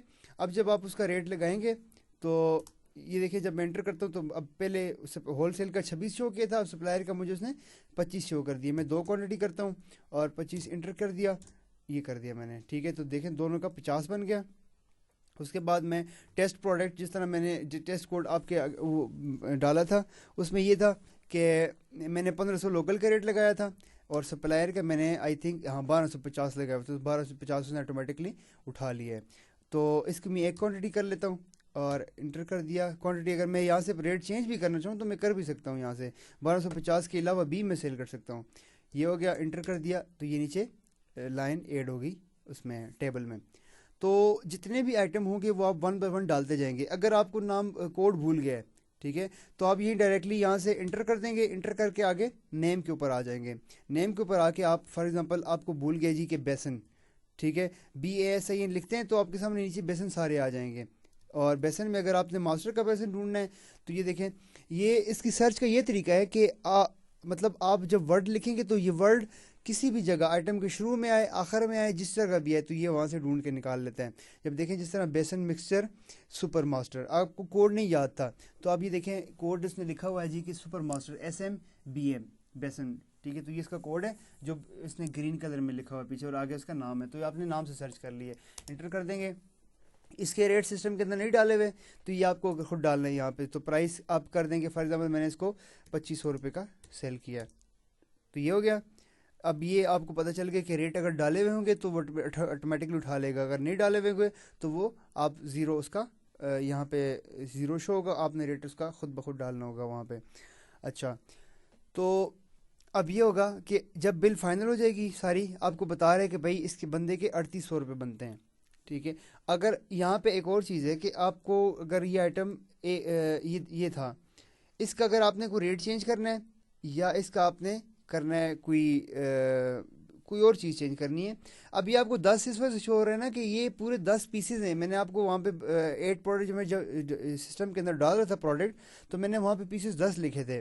तो उससे मुराद ये कि भाई ये 10 पीसेज हैं, पूरा का पूरा कार्टन है। ठीक है, अगर मैं इसमें ये करना चाह रहा हूँ, देखें जब मैं इसको माउस रखा है तो उसने मुझे एक चीज़ बताई यहाँ पे होवर करके 2.3 से क्या मुराद है, 2 कार्टन एंड 3 यूनिट्स। अगर मैं लिखता हूँ 0.5, इसका मतलब है मैं हाफ कार्टन दे रहा हूँ, या 0.7, तो ये इससे मुराद ये कि ये मैं सिर्फ 7 पीसेस दे रहा हूँ उन 10 पीसेस में से, तो ये 10 पीसेस का रेट लगाएगा। ठीक है, कार्टन का रेट 1250 है, तो मैंने सिर्फ 7 यूनिट्स दिए और ये पीछे 875 रुपये लेंगे, क्योंकि मैंने वहाँ पे पीसेस पर पैक 10 लिखे हुए थे 8 प्रोडक्ट के सेक्शन में। तो अब देखें यहाँ पे TEST देखें, ये आखिर में पीसेस लिखे हुए हैं 10। तो अगर आप बाकी आइटम का देखते हैं मास्टर में तो ये सारे 1-1 है। इसका मतलब है ये जो भी रेट लगेगा तो ये रेट यही वाला होगा फाइनल।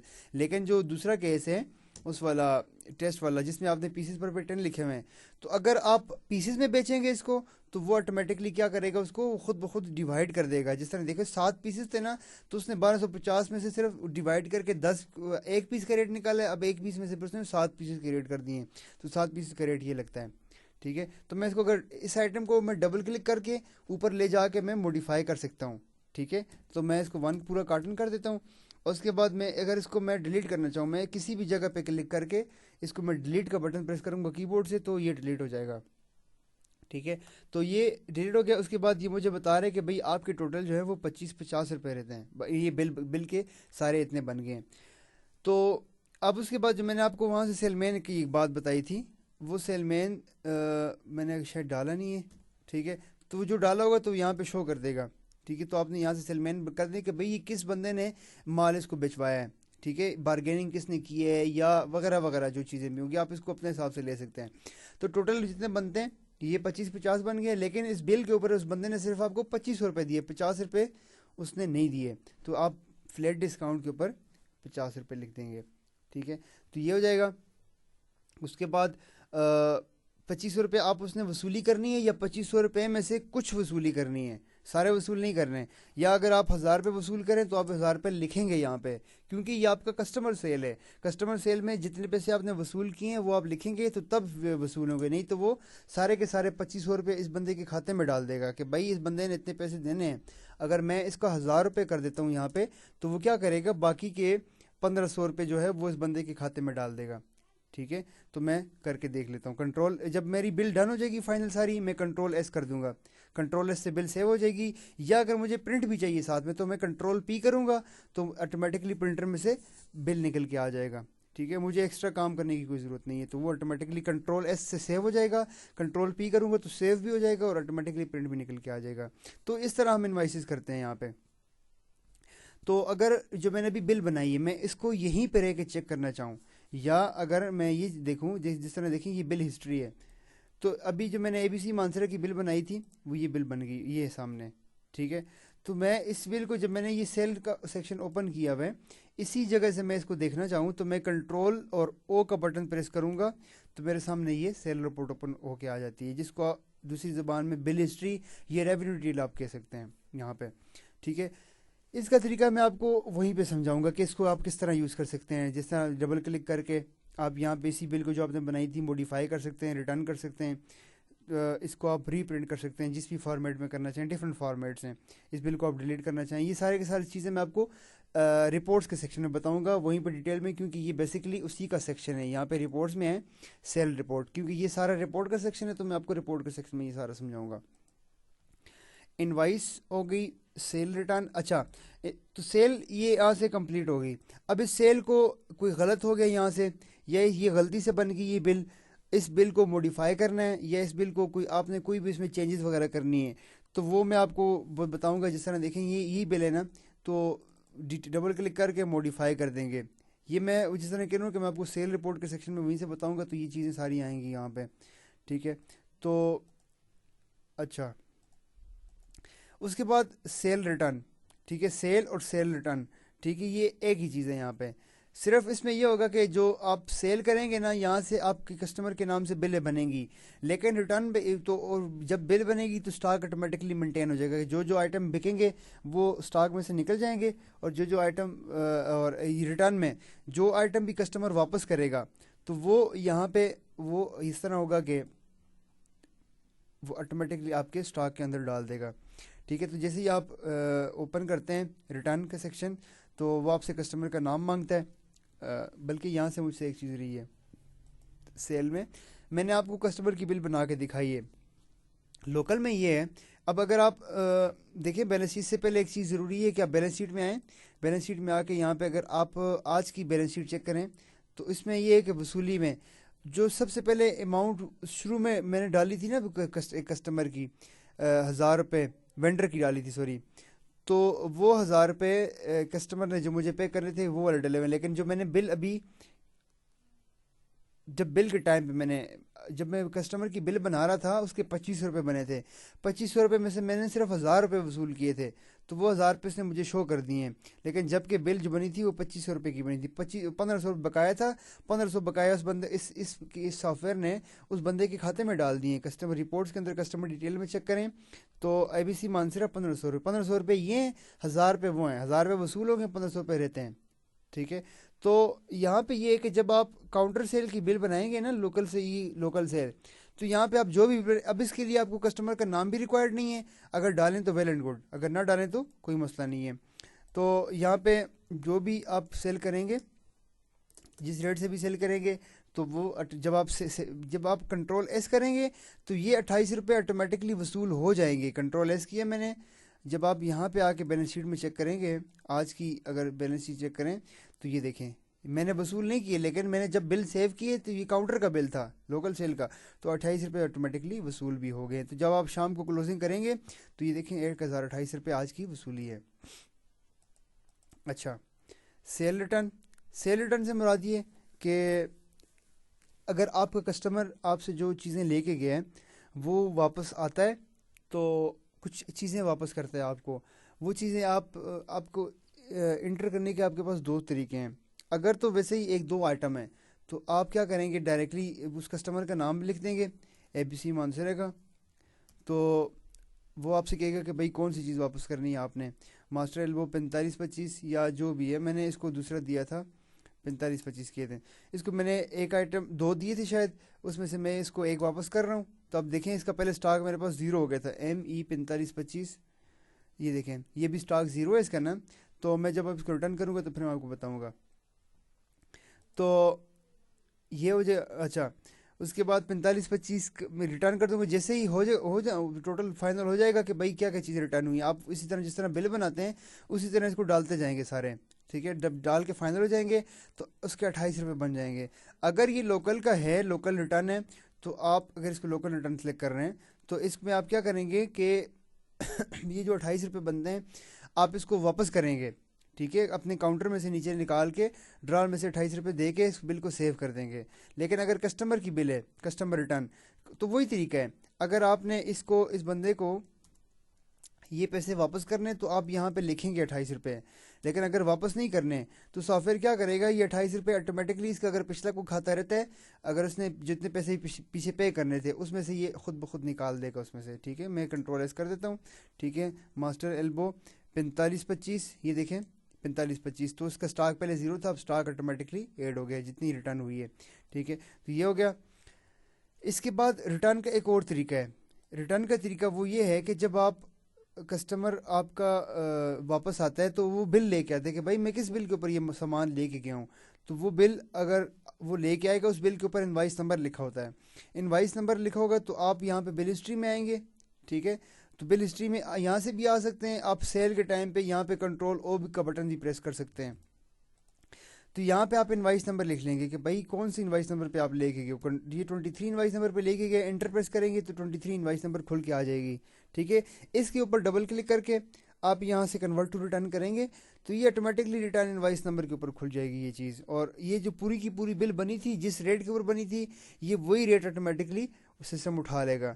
उसमें से अगर जो चीज़ें रिटर्न नहीं करनी उस बंदे ने, ठीक है, तो आप देखें मैंने एल्बो मास्टर ऑलरेडी रिटर्न कर दिया था, एक रिटर्न किया और एक छोड़ा।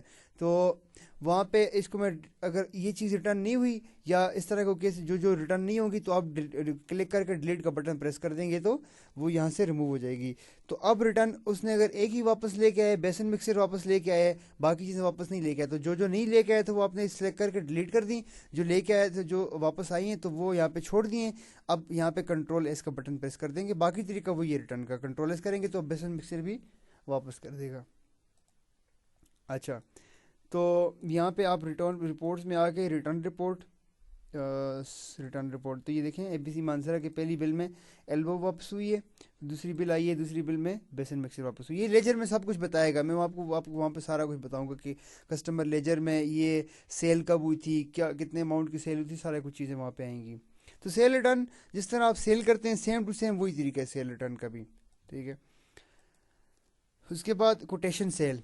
कोटेशन सेल से मुराद ये कि आप किसी कस्टमर के नाम से बिल बना रहे हैं, या किसी लोकल कस्टमर है जो भी है, जो भी इसको कोटेशन देंगे, जिस रेट के ऊपर कोई चीज़ इसको देंगे, ये जो जितने पैसे बनेंगे बिल के ऊपर, ये सिस्टम के अंदर सेव नहीं होंगे पैसे, आपके पैसों के साथ आपकी काउंटर की कैश के साथ कोई छेड़छाड़ नहीं करेंगे। लेकिन ये जिस जिस रेट के ऊपर आप इसको देंगे, सेम टू सेम जिस तरह आप इन्वाइस निकालते हैं उसी तरह की इन्वाइस निकलेगी यहाँ से।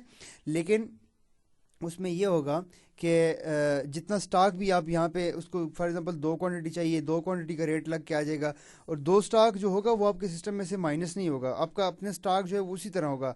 सिर्फ कोटेशन एक डमी बिल होती है कि भाई मैं किस रेट पे आपको कुछ चीज़ दे रहा हूँ। तो मैं कह देता हूँ समवन कस्टमर है, और एड्रेस में नहीं डालता, ये भी नहीं डालता। उसके बाद कोड में मास्टर एल्बो में कर देता हूँ, और मैं उसको 2 आइटम दूंगा, और मैं उसको 50 रुपये के रेट से दूंगा। ठीक है, अभी मुझसे कोटेशन लेने के लिए आया, तो मैं जिस जिस रेट के ऊपर कोई चीज़ बेचूंगा तो मैं उसको वो रेट उसको दे दूंगा। जिस तरह 1 क्वांटिटी है, मैं इसको 1000 रुपये की बेच रहा हूँ, तो ये जब प्रिंट निकल के आएगा ना, अब मैं अगर कंट्रोल एस करता हूँ तो कोटेशन सेव होती है, लेकिन कंट्रोल पी करता हूँ तो प्रिंट भी निकल के आ जाएगा। ठीक है, तो जो प्रिंट आप उसको देंगे ना प्रिंटर में, तो वो यहाँ पे सिस्टम के अंदर सेव भी हुआ है, रिपोर्ट्स में आए। और कोटेशन लिस्ट में ये देखें, मैंने भी कोटेशन नंबर 1 बनाई है समवन के नाम से। तो जब ये बंदा दोबारा वापस आता है तो ये सारी जितनी कोटेशन भी आपने आज की डेट में बनाई होगी ये आ जाएंगी। अगर आपने कल की डेट की देखनी है, यहाँ से 11 करेंगे, यहाँ से भी 11 करेंगे, सबमिट कर देंगे, ये कल वाली सारी कोटेशन ले आएगा। आप उसमें से उस बंदे के साथ मिला दें कि भाई कौन सा कोटेशन नंबर क्या है, कोटेशन नंबर ये 1 कर दिया। ठीक है, तो इसको अगर आप डबल क्लिक करें तो ये दोबारा कोटेशन के अंदर खुल ओपन हो जाता है। तो इसको आप मॉडिफाई भी कर सकते हैं।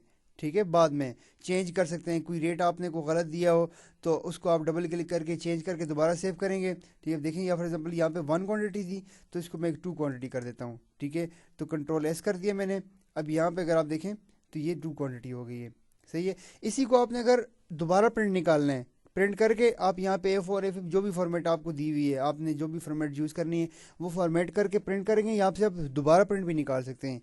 एक प्रिंट तो वही कोटेशन इनवाइस के टाइम पे जब आप कंट्रोल पी करते हैं तो वहाँ से भी निकल जाती है, लेकिन एक कोटेशन यहाँ से जब आप इसको प्रिंट करेंगे, बटन क्लिक करेंगे तो यहाँ से भी निकल के आ जाएगी। और अगर ये बंदा दोबारा आ गया है, ठीक है, वापस आया, अब ये गया है, बाकी शॉप से भी इसने रेट्स लिए हैं, अगर आपको इसको आपके रेट्स अच्छे लगे हैं, ये वापस आया है और वो कोटेशन लेके आया साथ में ना, उस कोटेशन के ऊपर इनवाइस नंबर लिखा होगा, तो वो इनवाइस नंबर आप यहाँ पे देखेंगे, जो भी इनवाइस नंबर होगा तो उसको डबल क्लिक करेंगे आप, और डबल क्लिक करके इसके ऊपर क्लिक करके आप कन्वर्ट टू सेल कर देंगे। कन्वर्ट टू सेल करेंगे तो ये होगा कि यहाँ पे ये सेल के अंदर इनवाइस नंबर के अंदर ओपन हो जाएगा। अब आपने अगर सेम टू सेम इसको सेव करना है तो कंट्रोल एस कर दें, ये सेव हो जाएगा। ठीक है, अगर आपने इसको वो करना है, मज़ीद मॉडिफाई करना है, इसको क्वांटिटी अगर पहले 2 चाहिए थी तो वो कह रहे नहीं मुझे एक ही दे दें। ठीक है, तो आप इसको डबल क्लिक करके मॉडिफाई करके जिस रेट के ऊपर आपने जो चीज़ दी थी वही रेट लग के सारा कुछ होगा। ठीक है, तो जब आपने इसको डन कर देना है तो आप जिस तरह कस्टमर से ये या लोकल सेल ये जो भी है, ठीक है, तो आप करके बाकी केस वही वाला जो मैंने आपको इनवाइस वाला समझाया है, कंट्रोल एस कर देंगे तो ये कोटेशन भी इसी रेट के साथ सिस्टम के अंदर सेव हो जाएगी सेल में। अब आप सेल में आए ना, सेल रिपोर्ट मोबिलिटी में, तो ये देखें मैंने तीसरी जो बिल बनाई थी ये वाली, तो ये सिस्टम के अंदर सेव भी हो गई। ये इसका आप अभी प्रिंट निकाल के दें, जो भी करें इसका, या वहीं से आप कंट्रोल पी करेंगे तो फिर भी प्रिंट निकल के आ जाएगा। अच्छा, तो कोटेशन का केस भी क्लियर हो गया। उसके बाद एक्सपेंस डिटेल, अब ये मैंने आपको पहले भी समझाया कि जिस तरह आपके कोई रैंडम एक्सपेंसेस होते हैं या फिर आपके जो वो वाले एक्सपेंसेस जो डेली बेसिस पर रिपीट होते हैं, तो वो आप यहाँ पे लिख सकते हैं कि फॉर एग्जांपल मैं कहता हूँ जी फ्यूल चार्जेस। ठीक है, फ्यूल चार्जेस में 100 रुपये कर दिया मैंने आज का, या मैं फिर उसके बाद फूड कर देता हूँ, फूड का तो फूड का मैं 20 रुपये कर देता हूँ, वगैरह वगैरह। जो भी आपके अखराजात शाम को डालना चाहें या 1 बाय 1 डालना चाहें, जो भी आपके होते हैं, तो वो कंट्रोल एस कर देंगे, सिस्टम के अंदर आपके अखराजात सेव हो जाएंगे। उसके बाद मैंने स्टॉक मेंटेन मैंने आपको समझा दिया है। आगे आ जाते हैं ट्रांजैक्शन पे। ट्रांजैक्शन में ये होता है कि vendor payment, customer cash, bulk customer cash. Vendor payment वो है जो जिनसे आप सामान परचेज कर रहे होते हैं, मतलब आपने सामान परचेज किए होते हैं परचेज इनवाइस के अंदर, वेंडर्स, उनको आप अगर पेमेंट लगवाते हैं, जब आप उनको पेमेंट भेजते हैं तो आप उनका नाम लिख के तो टेस्ट वेंडर मैंने डाला हुआ था। टेस्ट वेंडर का आप देखें 1080 रुपये बनता था। तो मैं 80 रुपये इसको भेज देता हूँ। मैंने 80 रुपये आज जाके बैंक में लगवाए हैं इसको, जिसको आप ऑनलाइन बोलते हैं बिजनेस में, या कुछ भी, हर बिजनेस का अपना अपना एक नाम होता है इसका। तो आप इसको देख सकते, बेच के कैश सेंड की जगह आप कुछ भी लिखना चाहें लिख सकते हैं, और उसको सेव कर दिया। ठीक है। तो अब जब आप दोबारा देखें इसका टेस्ट वेंडर, तो आप जब टैप का बटन प्रेस करते हैं तो 1000 रुपये इसका रह गए, 80 रुपये वसूल हो गए इसके। ठीक है। और उसके बाद ट्रांजैक्शन के बाद customer cash, bulk customer cash. Customer cash में ये कि यहाँ पे कस्टमर जो कस्टमर आपसे चीज़ें लेके जाते हैं ना, जिस तरह मैंने टेस्ट कस्टमर एक बनाया था, उसको मैंने 25 रुपये का सामान बेचा था, उसमें से 1000 रुपये वसूल किए थे। और अब देखें, सॉरी कौन सा वाला है, सॉरी एबीसी मानसरा का मैंने 25 रुपये का बनाया था, और उसमें मैंने एक रिटर्न भी की थी। अच्छा, मैंने आइटम उसके बाकी रिटर्न कर दिए थे सारे के सारे। सही है। या फिर कोई और कस्टमर ले लें, जिस तरह ये कह दें अहमद कह दें, क्योंकि मैंने अब ये उसका बैलेंस माइनस में इस वजह से गया है ना, कि मैंने जो रिटर्न किया उसको मैंने रिटर्न के पैसे वापस नहीं किए, और जो मैंने आइटम रिटर्न किए वो ज़्यादा क्वान्टिटी में किया है, और बेसन भी ज़्यादा किए हैं, तो वो इस वजह से ज़्यादा हो गए। अच्छा, तो मैं यहाँ से आके कस्टमर कैश में ANSAR आंसर सेलेक्ट करता हूँ, इंटर किया, तो उसका मुझे उसने बता दी कि 1150 रुपये उसने मुझे देने, मैं सारे वसूल कर लेता हूँ 1150, सेव रिसीव कर दिया। तो इस तरह वो सेव हो जाएगा सिस्टम के अंदर। दोबारा भी देखें ANSAR आंसर, तो वो उसका सारा का सारा वसूल हो गया। अच्छा, तो यहाँ पे एक चीज़ ये होगी। दूसरी चीज़ यहाँ पे होती है उगरई में ये होता है कि जब आप लेके जाते हैं शाम को,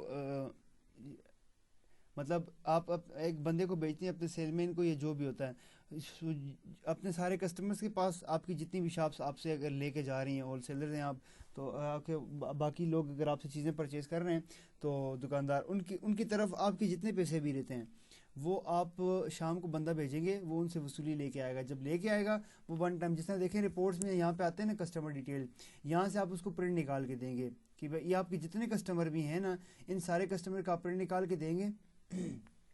तो वो क्या करेगा, जिस कस्टमर से जितने जितने पैसे वसूल करेगा, वो यहाँ पे आगे रिसीव के कॉलम में लिखता जाएगा कि भाई मैंने से कितने कितने वसूल कर दिए। ठीक है। वसूल जितने भी हो जाएंगे, और यहाँ पे देखें लास्ट क्रेडिट डेट की, भाई इसने आखिरी दफ़ा पैसे कब दिए थे, तो वो लास्ट क्रेडिट डेट है। तो जितने जितने वसूली हुई वो यहाँ पे लिखता जाएगा। तो जब वापस आएगा तो यहाँ पे देखें, फॉर एग्जांपल ये 750 वाला कस्टमर है ज़हीरुद्दीन, इसके पीछे इसका कोड लिखा हुआ है। यहाँ पे आगे वो बंदा पेन के साथ अपने जितने पैसे वसूल करेगा वो यहाँ पे लिख लेगा। 750 रुपया इसका हो गया, और 9 कस्टमर का XYZ का 500 रुपये है। तो जितने भी होंगे क्या करेंगे, यहाँ से 7 और 9, मैं 7 और 9 कस्टमर की वसूली डालता हूँ। बल्क कस्टमर कैश में रिकवरी पर्सन कौन है, जो भी रिकवरी पर्सन आपका गया हुआ है, ठीक है, उसको जब आपने यहाँ पे सेलमैन में नाम डाला होगा तो वो यहाँ पे आ जाएगा खुद ही। ठीक है। अगर नहीं डाला हुआ तो यहाँ पे आप डैश कर दें। ठीक है। 9 वो जब आपके पास वो प्रिंट होगा, जिस प्रिंट के ऊपर वो बंदा लेके गया था और शाम को लेके आया वापस, ठीक है, वो उसके ऊपर कोड लिखा होता है, अकाउंट नंबर। अगर आप यहाँ से देखें ना कस्टमर डिटेल में, यहाँ पे ये भी कोड लिखा हुआ है, और यहाँ पे ये अकाउंट नंबर है। ठीक है। जिस तरह 9 और 5 में इन दोनों की वसूली कर रहा हूँ, नाम से भी कर लें, लेकिन उससे ज़्यादा आसान होता है, कोड से ज़्यादा आसान है। तो यहाँ पे आ जाएं बल्क कस्टमर कैश में, यहाँ पे मैंने डैश डाल दिए, और यहाँ पे कर दें 9। ठीक है। 9 के बाद जब एंटर प्रेस करते हैं तो 9 के जितने पैसे थे वो उठा लेगा, 500 मैंने सारे वसूल कर दिए। ठीक है। डिस्काउंट वो होता है, मैं आपको समझा देता हूँ। 9 5 इंटर करता हूँ, तो देखें 750 रुपये। अब इस बंदे ने 700 दिए हैं, लेकिन 50 रुपये नहीं दे रहा। ये 50 रुपये आपके, मतलब उसने डिस्काउंट में ले कि भाई 50 रुपये, इसके ऊपर ये कोई चेंज रहती है। जिस तरह फॉर एग्जांपल 720 रुपये हो गए, उसने 20 रुपये नहीं दिए लेकिन पूरे 700 रुपये दे दिए। ठीक है। तो वो आप 20 रुपये यहाँ पे डिस्काउंट में डाल देते हैं, इस केस में मैं 50 रुपये डाल देता हूँ। ठीक है। ये हो गया। इसके अलावा अगर आपको कोड नहीं याद या कुछ इस तरह का, कैसे आप डायरेक्टली यहाँ से इंटर करें, इंटर का बटन प्रेस करने पे आप जब यहाँ पे आएंगे तो आप वहाँ से वो कस्टमर सेलेक्ट कर सकते हैं जो भी है। जैसे ABC कस्टमर है, इसके 80 रुपये, मैं 40 रुपये वसूल कर देता हूँ, हाफ। ठीक है। तो मैं इंटर कर दूंगा, ये भी हो गया। अच्छा, उसके बाद मैं कर देता हूँ Ctrl+S, जितने भी होंगे Ctrl+S मैंने किया। तो जब देखें 1200 रुपये वो बता रहा है सिस्टम कि भाई 1200 रुपये इसके बनते हैं। और 1200 अगर अब वो बंदा अपने पास भी काउंट करे कि भाई उसके पास कितने पैसे बनते हैं, अगर 1200 ही बनते हैं तो कंट्रोल एस कर देगा। ठीक है, तो जैसे ही कंट्रोल एस कर दिया तो ये पेमेंट सेव हो जाएगी। और पेमेंट रिसीव्ड नंबर उसने बता दी कि भाई पेमेंट, ये मैंने जो पेमेंट थी वो मैंने रिसीव्ड नंबर 2 के साथ डाल दिए। तो आप ये उसी उगराई के फॉर्म के ऊपर लिख लेंगे कि भाई मैंने ये सिस्टम के अंदर इस पेमेंट नंबर से डाला हुआ है, ताकि वो आपको ट्रैक करना आसान हो। जिस तरह ये था ना, ये वाला प्रिंट जो था, तो जब आप लेके गए यहाँ पे आप नीचे कोने में पेन के साथ यहाँ पे किसी जगह पे लिखते हैं कि भाई पेमेंट रिसीव नंबर 2। ठीक है, तो जब आप फ्यूचर में आपको ट्रैक करने की ज़रूरत पड़ जाती है कि भाई ये मैंने पेमेंट डाली थी या कुछ तरह को केस हो गया, तो आप यहाँ पे आके पेमेंट रिपोर्ट में बाय पेमेंट नंबर उसको आप ट्रैक कर सकते हैं। पेमेंट रिसीव नंबर 2 जब आप यहाँ पे चेक करते हैं तो पेमेंट रिसीव नंबर 2 में जितने आपने वसूली की होती है वो आ जाती है। अच्छा, उसके बाद ये 3 चीज़ें भी क्लियर हो गई, वेंडर पेमेंट, कस्टमर कैश और बल्क कस्टमर कैश। उसके बाद रिपोर्ट्स में आ जाए। रिपोर्ट में आप सारी चीज़ें देख सकते हैं अपने बिजनेस के बारे में। ठीक है, like customer detail, vendor details, जिस तरह आपके जितने कस्टमर भी हैं ना, मतलब जिन्होंने पैसे आपके देने हैं वो यहाँ पे आ जाएंगे। जिसका, ठीक है, जिस कस्टमर के पैसे ज़ीरो होते जाएंगे वो ऑटोमेटिकली यहाँ से गायब होता जाएगा। ठीक है, गायब से मुराद ये कि होगा सिस्टम में लेकिन यहाँ पे शो नहीं होगा, आपकी आसानी के लिए कि आप कंफ्यूज ना हो। ठीक है, तो यहाँ से आप उसका कस्टमर देख सकते हैं या फिर आप कस्टमर के नाम से भी सर्च कर सकते हैं। ठीक है, अब ये अब्दुल रशीद सर्च किया तो अब्दुल रशीद आ जाएगा। यहाँ से आपको पता चलेगा कि भाई कौन से कस्टमर के आपने कितने पैसे देने हैं, ये हो जाएगा। उसके बाद कस्टमर, सॉरी, कि कौन से कस्टमर ने आपको कितने पैसे देने हैं। उसके बाद फिर वेंडर डिटेल कि आपने कौन से वेंडर को कितने पैसे देने हैं। ठीक है, जिस तरह देखें 400 जुल्फ़िकार नाम के वेंडर है जिसको मैंने 465 रुपये देने हैं। दूसरा टेस्ट वेंडर है, सॉरी 465 वो तो फ़ोन नंबर है, ये था माइनस में चला गया इसका बैलेंस। और उसके बाद टेस्ट वेंडर ये कि इसको मैंने 1000 रुपये देने थे, 80 रुपये मैंने भेज दिए थे। अगर आपको याद हो 1080 रुपये बनते थे और 80 रुपये मैंने इसको भेज दिए हैं। तो ये सारे के सारे वेंडर्स का, ये जिस तरह सारे के सारे कस्टमर्स ने मिल मिला के आपको कितने पैसे देने हैं वो ये हो जाएगा। इसी तरह वेंडर में भी ये कि आपने सारों को कितने पैसे भेजने हैं तो वो आपको बता देगा। तीसरी चीज़ कंपनी डिटेल्स, ये सिर्फ जो प्रोडक्ट की शनाख्त के लिए होता है, इसके साथ बैलेंस चैनल्स वाला कोई केस भी नहीं होता। ठीक है, तो ये प्रोडक्ट जितनी आपके पास भी कंपनीज होंगी वो सारी की सारी यहाँ पे आ जाएंगी। और उसके बाद इन्वेंट्री रिपोर्ट, आपके स्टॉक की रिपोर्ट कि भाई आपके पास कौन सा स्टॉक कितनी अमाउंट में पड़ा हुआ है, क्या परचेज प्राइस है, क्या सेल प्राइस है, क्या कंपनी है, क्या कैटेगरी है, कि कितनी इन्वेस्टमेंट आपने की हुई है, मार्जिन कितना है प्रॉफिट का, पीसेस पर पे कितने, वगैरह वगैरह। ये सारी चीज़ें जितनी भी हैं वो आपको यहाँ पे शो हो जाएंगी। यहाँ से आप किसी भी प्रोडक्ट को बाय वर्ड सर्च कर सकते हैं। जिस तरह मैं अगर वाल्व करके स्पेस का बटन प्रेस करता हूँ वर्ड बाय वर्ड सर्च होगा। ठीक है, तो देखिए मैंने वाल्व लिख के, तो ये जितने भी वाल्व थे शुरू में आएगा, मिड में आएगा, आखिर में आएगा, ये सारे के सारे लेके आ गए। जैसे देखें मास्टर जेड के, मास्टर के मेरे पास वाल्व पड़े हुए हैं, मास्टर जेड के पड़े हुए हैं, कुछ लोकल भी हैं, कुछ फजल के हैं। ठीक है, तो ये सारे के सारे उनका रेट, उनकी परचेज प्राइस, उनकी सेल प्राइस जितनी भी है वो आपको यहाँ पे शो कर देगा। ठीक है, ये तरीका है बाय नेम सर्च करने का। इसी तरह अगर आप देखना चाहें मास्टर की कंपनी के आइटम देखना चाहें, ठीक है, तो आप जब टैब का बटन प्रेस करेंगे मास्टर लिख के, तो ये मास्टर के सारे प्रोडक्ट्स उठा के ले आएगा, जितनी प्रोडक्ट्स भी आपके पास होंगी मास्टर की।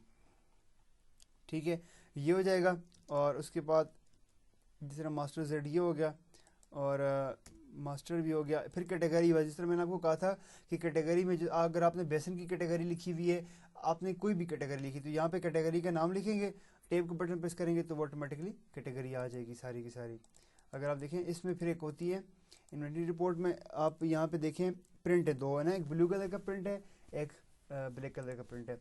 जब आप अपने स्टॉक का ऑडिट कराना चाह रहे होते हैं अपने स्टॉक का ना, तो आप फिर ये वाला प्रिंट निकालते हैं जिसमें जो बंदा भी स्टॉक काउंट करेगा उसका रेट के साथ कोई तलक नहीं कि भाई कितने में आया है, कितने में जाएगा, वगैरह वगैरह, उसका कोई तलक नहीं है। वो क्या करेगा, आइटम का कोड होगा, आइटम का नाम होगा, ठीक है, उसके बाद उसकी कंपनी होगी और उसके बाद फिर उसका स्टॉक होगा, भाई मेरे पास कितना स्टॉक पड़ा हुआ है इसका, तो ये सारे का सारा यहाँ पे होगा। और उसके बाद आगे रिमार्क्स लिख देगा। जब वो जाके पीछे गोदाम में काउंट करेगा तो अगर स्टॉक ठीक है तो यहाँ पे ठीक मतलब टिक लगा देगा, स्टॉक गलत है तो वहाँ पे नया स्टॉक गिनेगा, गिन के यहाँ पे लिख देगा। अच्छा, जब गिन के लाएगा तो फिर आखिर में डालना बहुत आसान होता है, ठीक है, क्योंकि पीछे इसका कोड लिखा होता है, कोड आपने डायरेक्टली सिस्टम में डालना होता है और आगे स्टॉक लिख लेना होता है। ठीक है, तो वो भी इजी तरीका है। ये इसका स्टॉक ऑडिट करने का तरीका होता है। और दूसरा प्रिंट होता है जिसमें आपकी ये आपको पीडीएफ, एक ही पीडीएफ मिल जाता है सारा, जिसमें देखें अभी 27 पेजेस है पीडीएफ के। तो उस पर आपका कोड, नाम प्रोडक्ट का, फिर कंपनी कौन सी है, उसके बाद फिर परचेज प्राइस क्या है, आपकी सेल प्राइस क्या है, स्टॉक कितना पड़ा है आपके पास, रिमार्क्स ये वगैरह, ये सारा कुछ इसमें आपको फुल डिटेल मिल जाती है आपके सारे के सारे प्रोडक्ट्स की। अच्छा, उसके बाद इन्वेंट्री रिपोर्ट के बाद स्टॉक हिस्ट्री, ये मैंने आपको जो पहले बताया था यहाँ पे कन्वर्ट टू अदर स्टोर्स वाला, कि कौन सी प्रोडक्ट कब कौन से स्टोर में थी, कब गोदाम में थी, गोदाम से किसके पास गई, यहाँ पे आपकी प्रोडक्ट हिस्ट्री मिलती है। अगर आप वो वाला सेक्शन यूज़ नहीं करेंगे तो फिर ये वाला, तो फिर आपके लिए ये वाली चीज़ काम की नहीं है, ठीक है। प्रोडक्ट हिस्ट्री ये आपके किसी काम की नहीं है। अच्छा, उसके बाद मैनुअल स्टॉक मेंटेन रिपोर्ट, जो मैंने आपको बताया था कि प्रॉफिट आपका जो लॉस वगैरह होता है, आइटम जो टूट जाता है, ये कुछ भी हो जाता है, तो लॉस देखें, लॉस के केस में उसने -1 किया हुआ है, ब्रोकन कितने पीस टूटे हैं, ये जो भी है पूरी डिस्क्रिप्शन आपके, जितना भी आपका टोटल लॉस होगा इस डेट की रेंज में, जो भी आप डेट सेलेक्ट करेंगे उसमें आपको यहाँ पे शो कर देगा सेपरेटली। उसके बाद परचेज रिपोर्ट, आपने वेंडर से जो जो सामान परचेज किया है, ठीक है, वो आपको यहाँ पे शो कर देगा, ठीक है। देखिए जिस तरह ये बनता था 87.71 टोटल बनता था बिल का अमाउंट बनती थी बिल की। उसके बाद फ्लैट डिस्काउंट 7.71 डिस्काउंट आपको अपने बिल के ऊपर डाला था, उस वेंडर ने आपको दिया था, फिर टोटल 80 रुपये बन गए थे, ठीक है। तो ये हो गया। इसी तरह आप अगर यहाँ पे सर्च करना चाहें बाय वेंडर नेम, किसी एक आपके, अगर आपके पास 10-15 वेंडर्स हैं तो आप उसमें से किसी एक वेंडर का देखना चाह रहे हैं कि आपने एक वेंडर के साथ क्या आपका चल रहा है, सारे परचेजिंग वगैरह का सीन, तो यहाँ पे आ जाएगा। किसी और वेंडर का करेंगे तो वो उस वेंडर की सारी बिलें यहाँ पे आ जाएंगी, ठीक है। फिर आपने किसी इनवाइस नंबर से करना है तो यहाँ पे वहाँ से टिक हटा के यहाँ पे लगा के, तो यहाँ पे आप इनवाइस नंबर लिख देंगे तो वो आपकी इनवाइस नंबर आ जाएगी, ठीक है। जिस तरह मैंने देखिए 1 का किया तो इस नाम से कुछ बनी हुई है। अच्छा, तो ये आपकी परचेज रिपोर्ट है। इसी तरह परचेज रिटर्न रिपोर्ट, उसमें यह होता है कि आपने कंपनी को जो जो चीज़ें वापस की हैं, ठीक है, जब वापस किए हैं, किसी बिल में वापस किए हैं, क्या क्या आइटम वापस किए, तो वो यहाँ पे सारे आ जाते हैं। वही सेम परचेज वाला सीन है, जिस तरह परचेज में आप ढूंढते हैं वेंडर्स के नाम से जो भी करते हैं, वही वाला सारा काम आप परचेज रिटर्न में करके अपना निकाल देते हैं। परचेज रिपोर्ट में प्रोडक्ट, परचेज रिपोर्ट और प्रोडक्ट से मुराद ये है कि जिस तरह अगर आपने कोई आइटम, आपने आइटम की परचेज हिस्ट्री मालूम करनी है कि कब आइटम आपने परचेज किया, कितनी अमाउंट में किया था, किस रेट पे किया था, या पिछले 5 महीनों में आपने कब कब किसी भी कंपनी से सामान उठाया हुआ है, किस किस से उठाया हुआ है, तो ये सारे के सारा यहाँ पे आपको बिल शो कर देगा, ठीक है। बिल्स वगैरह जितनी भी होंगी तो यहाँ पे वो आपकी परचेज हिस्ट्री है, आप इसका प्रिंट भी ले सकते हैं वगैरह वगैरह। उसके बाद सेल रिपोर्ट, तो ये इम्पोर्टेंट सेक्शन है यहाँ पे। जब भी आप यहाँ पे बिलिंग बना करते हैं ना सेल में, तो यहाँ पे बिलिंग में जितनी भी बिल्स बनाते हैं, ये चीज़ जो आप यहाँ पे ओपन करते हैं ना सेल रिपोर्ट, ठीक है, तो यहाँ से भी आप यहाँ पे आके कंट्रोल ओ करें, वही सेल रिपोर्ट यहाँ पे भी ओपन हो जाती है। इसको मैं आपको समझाता हूँ कि ये किस तरह है।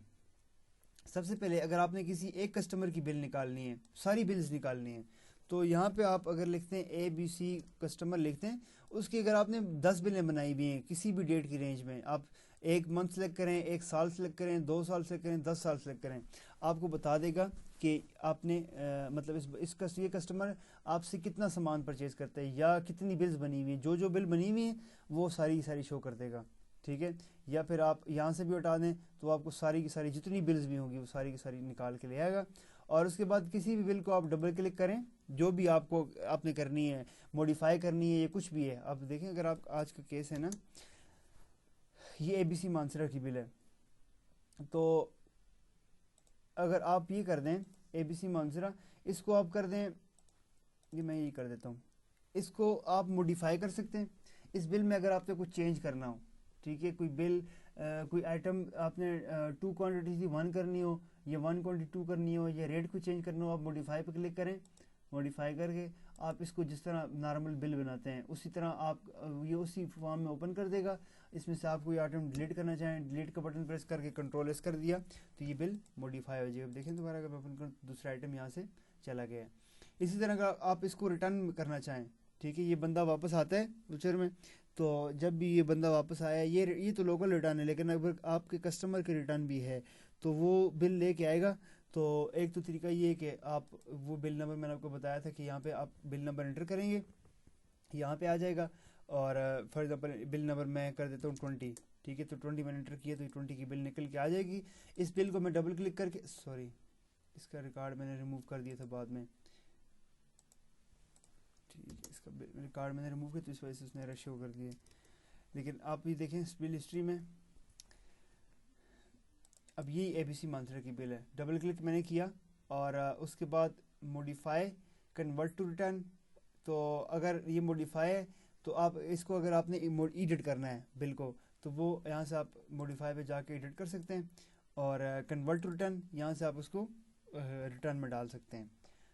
अगर जो आइटम रिटर्न नहीं हुए उनको रिमूव कर दें, जो आइटम रिटर्न हुए तो उनको, अगर ये दो में से भी एक क्वांटिटी रिटर्न हुई है तो आप उसको डबल क्लिक करके दो के बजाय क्वांटिटी करके आप करके कंट्रोल एस कर देंगे, ये ऑटोमेटिकली रिटर्न में चला जाएगा, ठीक है।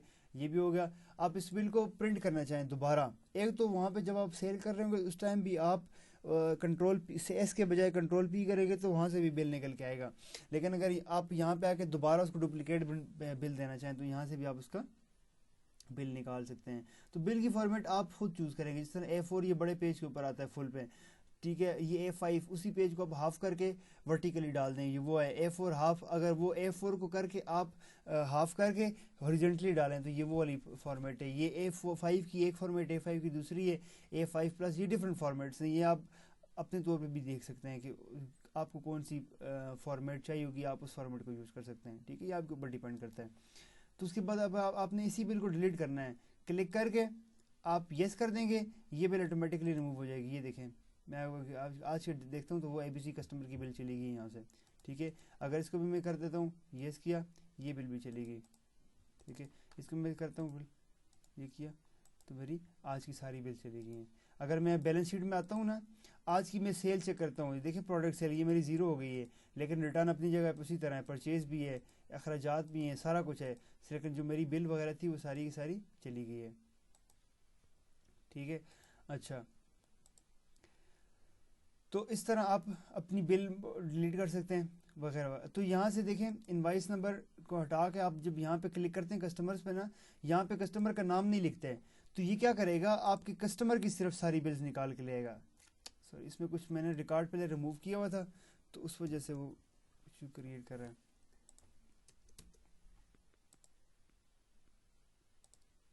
लेकिन ये कि अगर आप कल की मैं अगर निकालूं जिस तरह ये, तो कस्टमर नेम से सिलेक्ट करता हूँ तो वो फिर कल की बिल्स निकाल के ले आता है।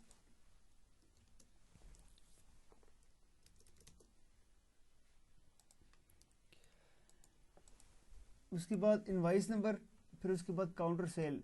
काउंटर सेल पे अगर आप क्लिक करते हैं तो फिर काउंटर की सारी बिल्स निकाल के ले आएगा, ठीक है।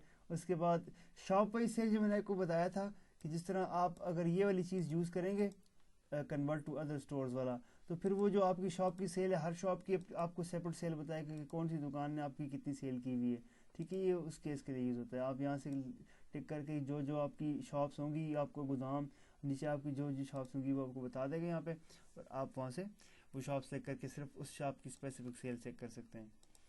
अच्छा, उसके बाद सेल रिपोर्ट भी हो गया। सेल रिपोर्ट बाय प्रोडक्ट, ये आपकी प्रोडक्ट की हिस्ट्री है कि आपने कौन सी प्रोडक्ट किस किस बिल में कब कब बेची है, ठीक है।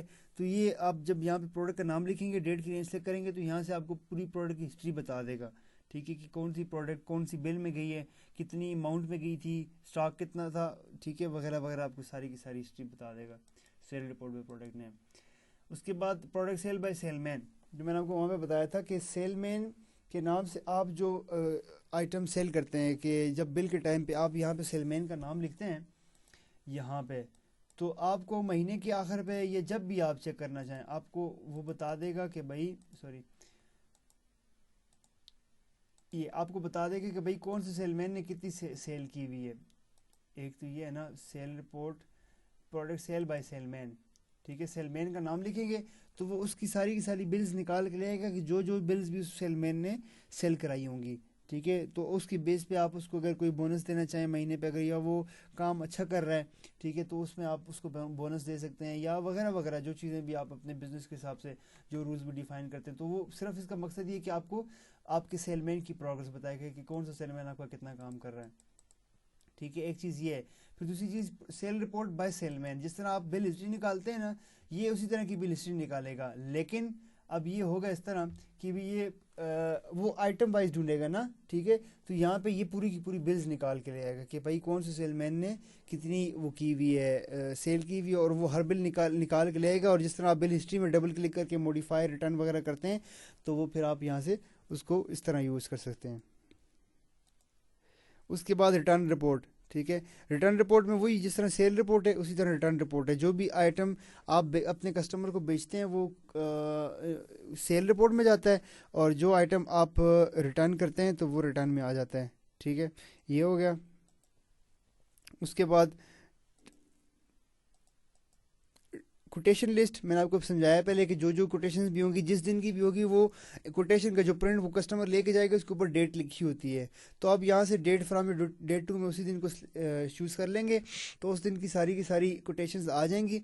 आप उनमें से कोई भी कोटेशन सेलेक्ट करके कन्वर्ट टू सेल कर देंगे, या उसको दोबारा प्रिंट कर सकते हैं। तो वो जो भी आप करना चाहें उसके साथ, तो वो आप इस तरह उसको यूज़ कर सकते हैं।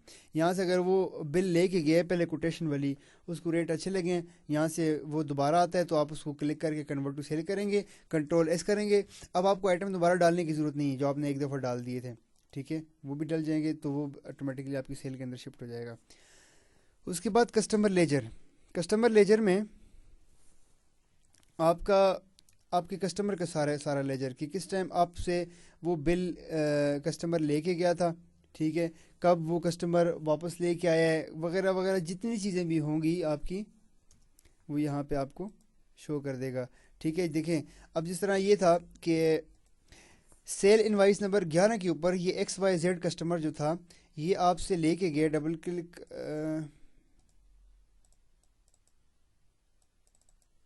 अच्छा, मैं इसको देख लेता हूँ।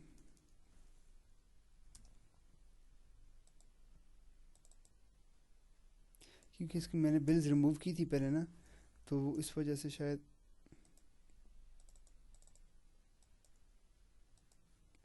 बल्कि मैं एक अभी कस्टमर की, क्योंकि मैंने जो ABC कस्टमर अपने बनाई थी बिल ना, वो मैंने डिलीट कर दी थी आपके सामने, तो इस वजह से वो यहाँ पे शो नहीं कर रहा। मैं कर देता हूँ जी टेस्ट ABC, ठीक है। या एक और चीज़ आपको मैं यहाँ से समझाऊँ, जिस तरह टेस्ट कस्टमर, तो ये पुराना कस्टमर है, ठीक है, यही कस्टमर दोबारा आया और यही आपसे दोबारा लेके गया है, तो आप डायरेक्टली वही नाम सेलेक्ट कर लेंगे, ठीक है। वो नाम सेलेक्ट करके तो आप इसको फॉर एग्जांपल ये मैंने सेव कर दिया, ठीक है। आप जब यहाँ पे आते हैं ना, तो उसके बाद मैं इसको एक पेमेंट भी सेंड कर देता हूँ, कस्टमर कैश, तो टेस्ट कस्टमर, इसके मैंने 43 रुपये देने थे, तो 40 रुपये दे देता हूँ, कंट्रोल एस किया। और अब मैं जब जाके इसका लेजर चेक करता हूँ ना, तो देखिए मैं टेस्ट कस्टमर का लेजर जब चेक करूँगा किसी भी डेट की रेंज में, तो देखिए 3 रुपये बकाया शो कर दिए उसने। पहले सेल वाइज नंबर 13, अब ये जो भी बना था वो बिल रिमूव हो गई है, मैंने बिल डिलीट कर दी थी वहाँ से, तब देखें यहाँ पे शो नहीं कर रहा। लेकिन सेल इनवाइस नंबर 23 उसके बाद मैंने अभी की है, उस इनवाइस नंबर के ऊपर यहाँ पे वो क्या आइटम लेके गया था, देखें ये कस्टमर इस तारीख को 12 तारीख को सेल इनवाइस 23 के ऊपर आपसे 43 रुपये की कुछ चीज़ लेके गया है, या बहुत सारे आइटम हो गए, तो ये पूरी बिल की अमाउंट होगी, ठीक है। इस अमाउंट में ये चीज़ें लेके गया है, और उस टाइम उस बंदे ने कोई पैसे भी अदा नहीं किए। अगर वो अदा करता उस टाइम, तो यहाँ पे आ जाते, और उसका उस टाइम बैलेंस 43 रुपये बन गया था। उसके बाद उसी कस्टमर ने 12 तारीख उसी दिन कैश वसूली दी है, ठीक है, वसूली हुई है, और वसूली की अमाउंट कैश कितनी थी, वो 40 रुपये थी, और बाकी जो 43 में से 40 रुपये बचे, 40 निकल के बाकी 3 रुपये जो बचते हैं वो उस बंदे के अकाउंट में हैं, ठीक है। तो ये इस तरह इसका कस्टमर लेजर आप कर सकते हैं, और इसका प्रिंट भी निकाल के अपने उस बंदे को आप दे सकते हैं, लेजर वगैरह, कस्टमर का लेजर, ठीक है। अच्छा, तो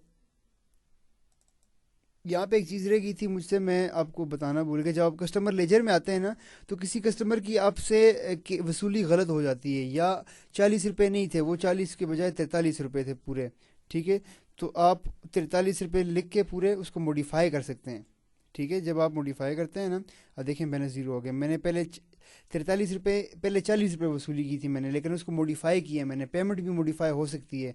डबल क्लिक करके आप जो भी होता है उसको करके मॉडिफाई वाउचर के ऊपर क्लिक कर देंगे, तो मॉडिफाई हो जाएगी। या इस कैश को आप वसूली को रिमूव करना चाहें, तो डिलीट कर देंगे तो ये वसूली रिमूव हो जाएगी। ठीक है, अच्छा, तो ये तरीका है इसका। उसके बाद वेंडर का लेजर, ये सेम टू सेम जिस तरह कस्टमर का लेजर बनता है इसी तरह आपके वेंडर का लेजर बनता है कि कौन से टाइम आपने अपने वेंडर से क्या चीज़ परचेज़ की थी, कब कोई चीज़ बेच रहे हैं उसको, ठीक है, और सॉरी कब आपने चीज़ बेची थी, उससे ली थी, या कब उसको आपने पेमेंट लगवाई थी, जो चीज़ भी है सब कुछ आपको यहाँ पे शो कर देगा। वेंडर का नाम लिखेंगे और सर्च करेंगे तो वो नीचे उसका लेजर आ जाएगा, उसका आप प्रिंट भी निकाल के अपने वेंडर को दे सकते हैं। उसके बाद एक्सपेंसेस रिपोर्ट, आपके अखराजात की सारी रिपोर्ट जिस भी डेट में निकालना चाहें, अगर पूरे महीने की निकालना चाह रहे हैं आप इसको यहाँ पे एक तारीख से लेके आप 12 तारीख तक कर लें, या आप इसको 30 तारीख तक कर दें। ठीक है, तो जब आप सब सर्च करेंगे तो वो आपके फिर उस नाम से कि भाई फॉर एग्जाम्पल फूड, तो फूड में इस पूरे महीने में आपने कितना खर्चा किया है, ठीक है, तो यहाँ पे वो 1 बाय 1 सारे के सारे आ जाएंगे। ठीक है, वो हो जाएगा। फिर उसके बाद फ्यूल का कितना हुआ है, आप अब देखें मैंने फ्यूल का खाता नहीं बनाया हुआ था तो उसने मुझे शो ही नहीं किया फ्यूल। ठीक है, इस तरह जो ये मेरा रैंडम एक्सपेंस में मैंने डाला हुआ था, अगर मैं वहाँ से खाता बना के फिर एक्सपेंस डालता तो मुझे यहाँ पे शो कर देता वो।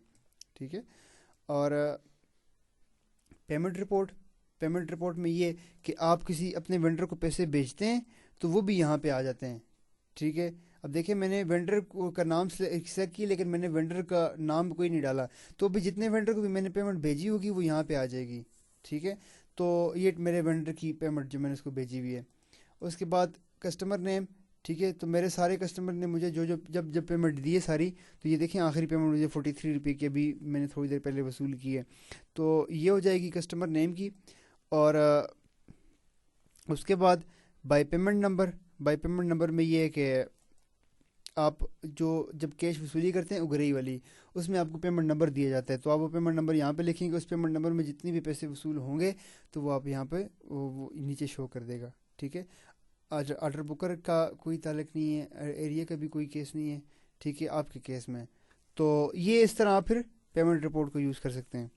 उसके बाद कस्टमर क्रेडिट रिपोर्ट, ये भी बेसिकली कस्टमर डिटेल्स ही हैं, लेकिन इसमें साथ में आपको बता देते हैं कि भाई कौन से कस्टमर के कितने पैसे रहते हैं, इसकी आखिरी बिल कब बनी थी, कितने अमाउंट की बिल बनी थी, कितने इनवाइस नंबर क्या था उस बिल का, यहाँ पे ये चीज़ें आपको शो करता है।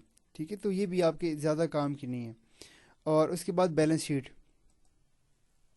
बैलेंस शीट में ये है कि आप अब पूरे महीने की, ये सबसे इंपॉर्टेंट सेक्शन है इस सॉफ्टवेयर के अंदर। आप अगर पूरे बिजनेस में विजिट नहीं करते पूरा महीना ना, तो महीने के बाद आप अगर आप आते हैं तो आके आप यहाँ पे देख लेते हैं बैलेंस शीट, और यहाँ पे बैलेंस शीट आप देखते हैं। बैलेंस शीट में फिर डेट सेलेक्ट कर लें, ठीक है, पूरे महीने की सेलेक्ट करते हैं या हफ्ते की या डेली आप चेक करते हैं, तो आप चेक कर सकते हैं। जब आप सेलेक्ट करेंगे सबमिट कर देंगे तो क्या करेगा सॉफ्टवेयर आपको उस सारे टाइम की, तो जब आप बैलेंस शीट सेलेक्ट करते हैं तो यहाँ से मतलब किसी भी डेट के डेट रेंज सेलेक्ट करके जब आप सर्च करते हैं तो ये होगा कि यहाँ से सेल रिटर्न परचेज रिटर्न अखराजात, यहाँ पे सिंगल क्लिक के अंदर आपका सॉफ्टवेयर जो है वो आपके पूरे बिजनेस की सारी चीज़ें आपको करके दिखा देगा कि भाई किस टाइम आप, मतलब फॉर एग्जांपल इस पूरे महीने में आपने कितनी सेल की है, ठीक है, उस सेल करने के बाद आपने कितना प्रॉफिट जनरेट किया है। ठीक है, क्योंकि देखें ये कुछ आइटम थे ना तो वो मैंने माइनस प्रॉफिट में गया, वो क्यों, क्योंकि मैंने 94 रुपये की परचेज़ की हुई थी और मैंने सस्ते बेचे हैं, उस वजह से फिर वो मुझे कह रहे कि यार ये आपकी सेल मतलब माइनस में की है, प्रॉफिट आपका माइनस में किया है। ठीक है, तो ये उस तरह है, आपका जितना भी प्रॉफिट प्लस में होगा माइनस में होगा, आपका सारे का सारा जितना भी होगा प्रॉफिट। अभी देखें 430 रुपये जो मैंने अपना मेंटेन किया, लॉस आइटम मेंटेन किया था जो मेरे से टूट गया था, तो वो 430 रुपये उसके हो गए। और उसके बाद जिस तरह सेल, अब ये सारे के सारे आइटम कितनी आपने क्वांटिटी बेची है, किस रेट पे बेची है, ठीक है, और आपको आई कितनी थी टोटल, जितना आपने बेचा वो कितने का बनता था आपका आने का, और आपने उसको कितने का आगे बेचा है। जैसे 1040 रुपये की टोटल ये 40 यूनिट्स की अमाउंट बनती थी, तो सिंगल यूनिट की अमाउंट 35 बनती थी, तो टोटल सेल अमाउंट ही आपकी 1400 बनती है, और आपने प्रॉफिट 360 रुपये कमाया वहाँ से, प्रॉफिट का मार्जिन आपका 25% था टोटल। और ये इस तरह के सारे जितने भी आइटम्स होंगे आपके यहाँ पे आ जाएंगे, उनकी क्वांटिटीज़ वगैरह सारा कुछ। इसी तरह इस पूरे महीने में इस सेल के साथ साथ जो रिटर्न हुई है, जो चीज़ें वापस आई हैं, आपके कस्टमर वापस लेके आए हैं, वो टोटल रिटर्न अमाउंट कितनी बनती थी, और उस रिटर्न होने से आपका प्रॉफिट कितना कम हुआ है, और वो जो प्रॉफिट कम हुआ है वो इस प्रॉफिट में से, इस प्रॉफिट माइनस दिस प्रॉफिट, इन दोनों में से निकल के आपकी टोटल ये टोटल प्रॉफिट ये वाला बन गया है। ठीक है, क्योंकि ऑलरेडी माइनस में था, अब मजीद सेल का प्रॉफिट भी निकला है, तो रिटर्न का प्रॉफिट भी निकला, तो वो मजीद प्रॉफिट ज़्यादा हो गया। लेकिन ये आपके केस में आपका रियल प्रॉफिट होगा जो आप अपनी बिल से करेंगे। तो क्योंकि मैंने यहाँ पर डमी डेटा डाला हुआ सारा, इस वजह से ये माइनस में गया है। अच्छा, आपकी टोटल परचेज कितनी, आपने कंपनी से सामान कितना उठाया है, यहाँ पे आ जाएगा। परचेज रिटर्न, आपने कंपनी को कितना सामान वापस किया है, ये वो हो जाएगा। आपके अखराजात जिस तरह food, PTCL bill, fuel charges, food वगैरह, कितने आपने टोटल खर्चा कितना किया है, ये आपके अखराजात हो जाएंगे सारे। इसमें आपकी सैलरीज भी हो जाएंगी आपके बंदों की, तो वो भी यहाँ पे शामिल हो जाएंगी।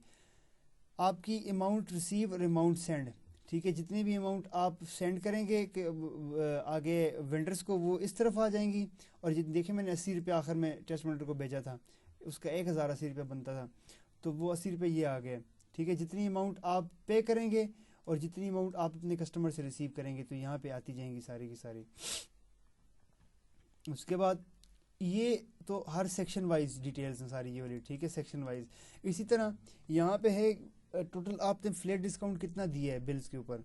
ठीक है, आपने जो बिल बनाई है ना सेल की बिल, तो उस बिल के ऊपर आपने डिस्काउंट कितना दिया है, ये टोटल आपका फ्लैट डिस्काउंट बन जाएगा। उसके बाद आपकी टोटल सेल, आपकी टोटल परचेजिंग अमाउंट टोटल जिसमें से रिटर्न निकल गए, और ये भी टोटल सेल जिसमें से रिटर्न की अमाउंट निकल गए। देखें मेरी टोटल सेल बनती है 1,67,640, तो उसमें से मेरी निकली है 3827 रुपये निकल गए, तो मेरी बन गई 1,62,673 रह गए। इसी तरह आपके अखराजात हुए थे सारे एक्सपेंसेस, देखें 4220, तो ये 4220 हो जाएगा। आपका टोटल जो जितनी फाइनल कलेक्टेड कैश बन जाती है वो ये हो जाएगी आपकी, जिसमें से वसूली जितनी हुई है उसमें से आपका जो आपने कंपनी को पेमेंट भेजे हैं तो सारे के, तो यहाँ पर आपको सारे के सारे मिल जाएंगे क्रेडिट कैश। तो ये आपकी बैलेंस शीट है, इसकी आप प्रिंट भी ले सकते हैं। ओवरऑल एक्टिविटी रिपोर्ट के आप अगर नहीं भी हैं तो आपका जो बंदा KPO सॉफ्टवेयर यूज़ कर रहा है वो आपको महीने के एंड पे या जब भी आप उसको बोलेंगे तो आपको एक्टिविटी रिपोर्ट निकाल के दे देगा। आपको एक्टिविटी रिपोर्ट में सब कुछ हूबहू उसी तरह जिस तरह आप सॉफ्टवेयर के अंदर देखते हैं यहाँ पर मिल जाएगा। आपकी सारी की पेमेंट्स उसके बाद परचेज़, आपके अखराजात वगैरह, ठीक है, ये सेपरेट सेक्शन में आपको कैटेगरी में मिलते जाएंगे। जितने पेजेस बनेंगे ये आपको आपका बंदा सारा कुछ प्रोवाइड कर देगा। आपको ये एक PDF मिल जाएगा, या आप अपनी प्रिंट में ले लें, या आपको वो ईमेल कर दे या व्हाट्सएप कर दे, व्हाटएवर जो भी कर सकेगा, तो फिर यह आपको बैलेंस शीट आपको मोबाइल में मिल जाएगी। तो ये सारी चीज़ें जो हैं वो आप सॉफ्टवेयर में देख सकते हैं। आप अपने इस तरह अपना स्टॉक मेंटेन कर सकते हैं, अपने कस्टमर के खाते मेंटेन कर सकते हैं। शुक्रिया।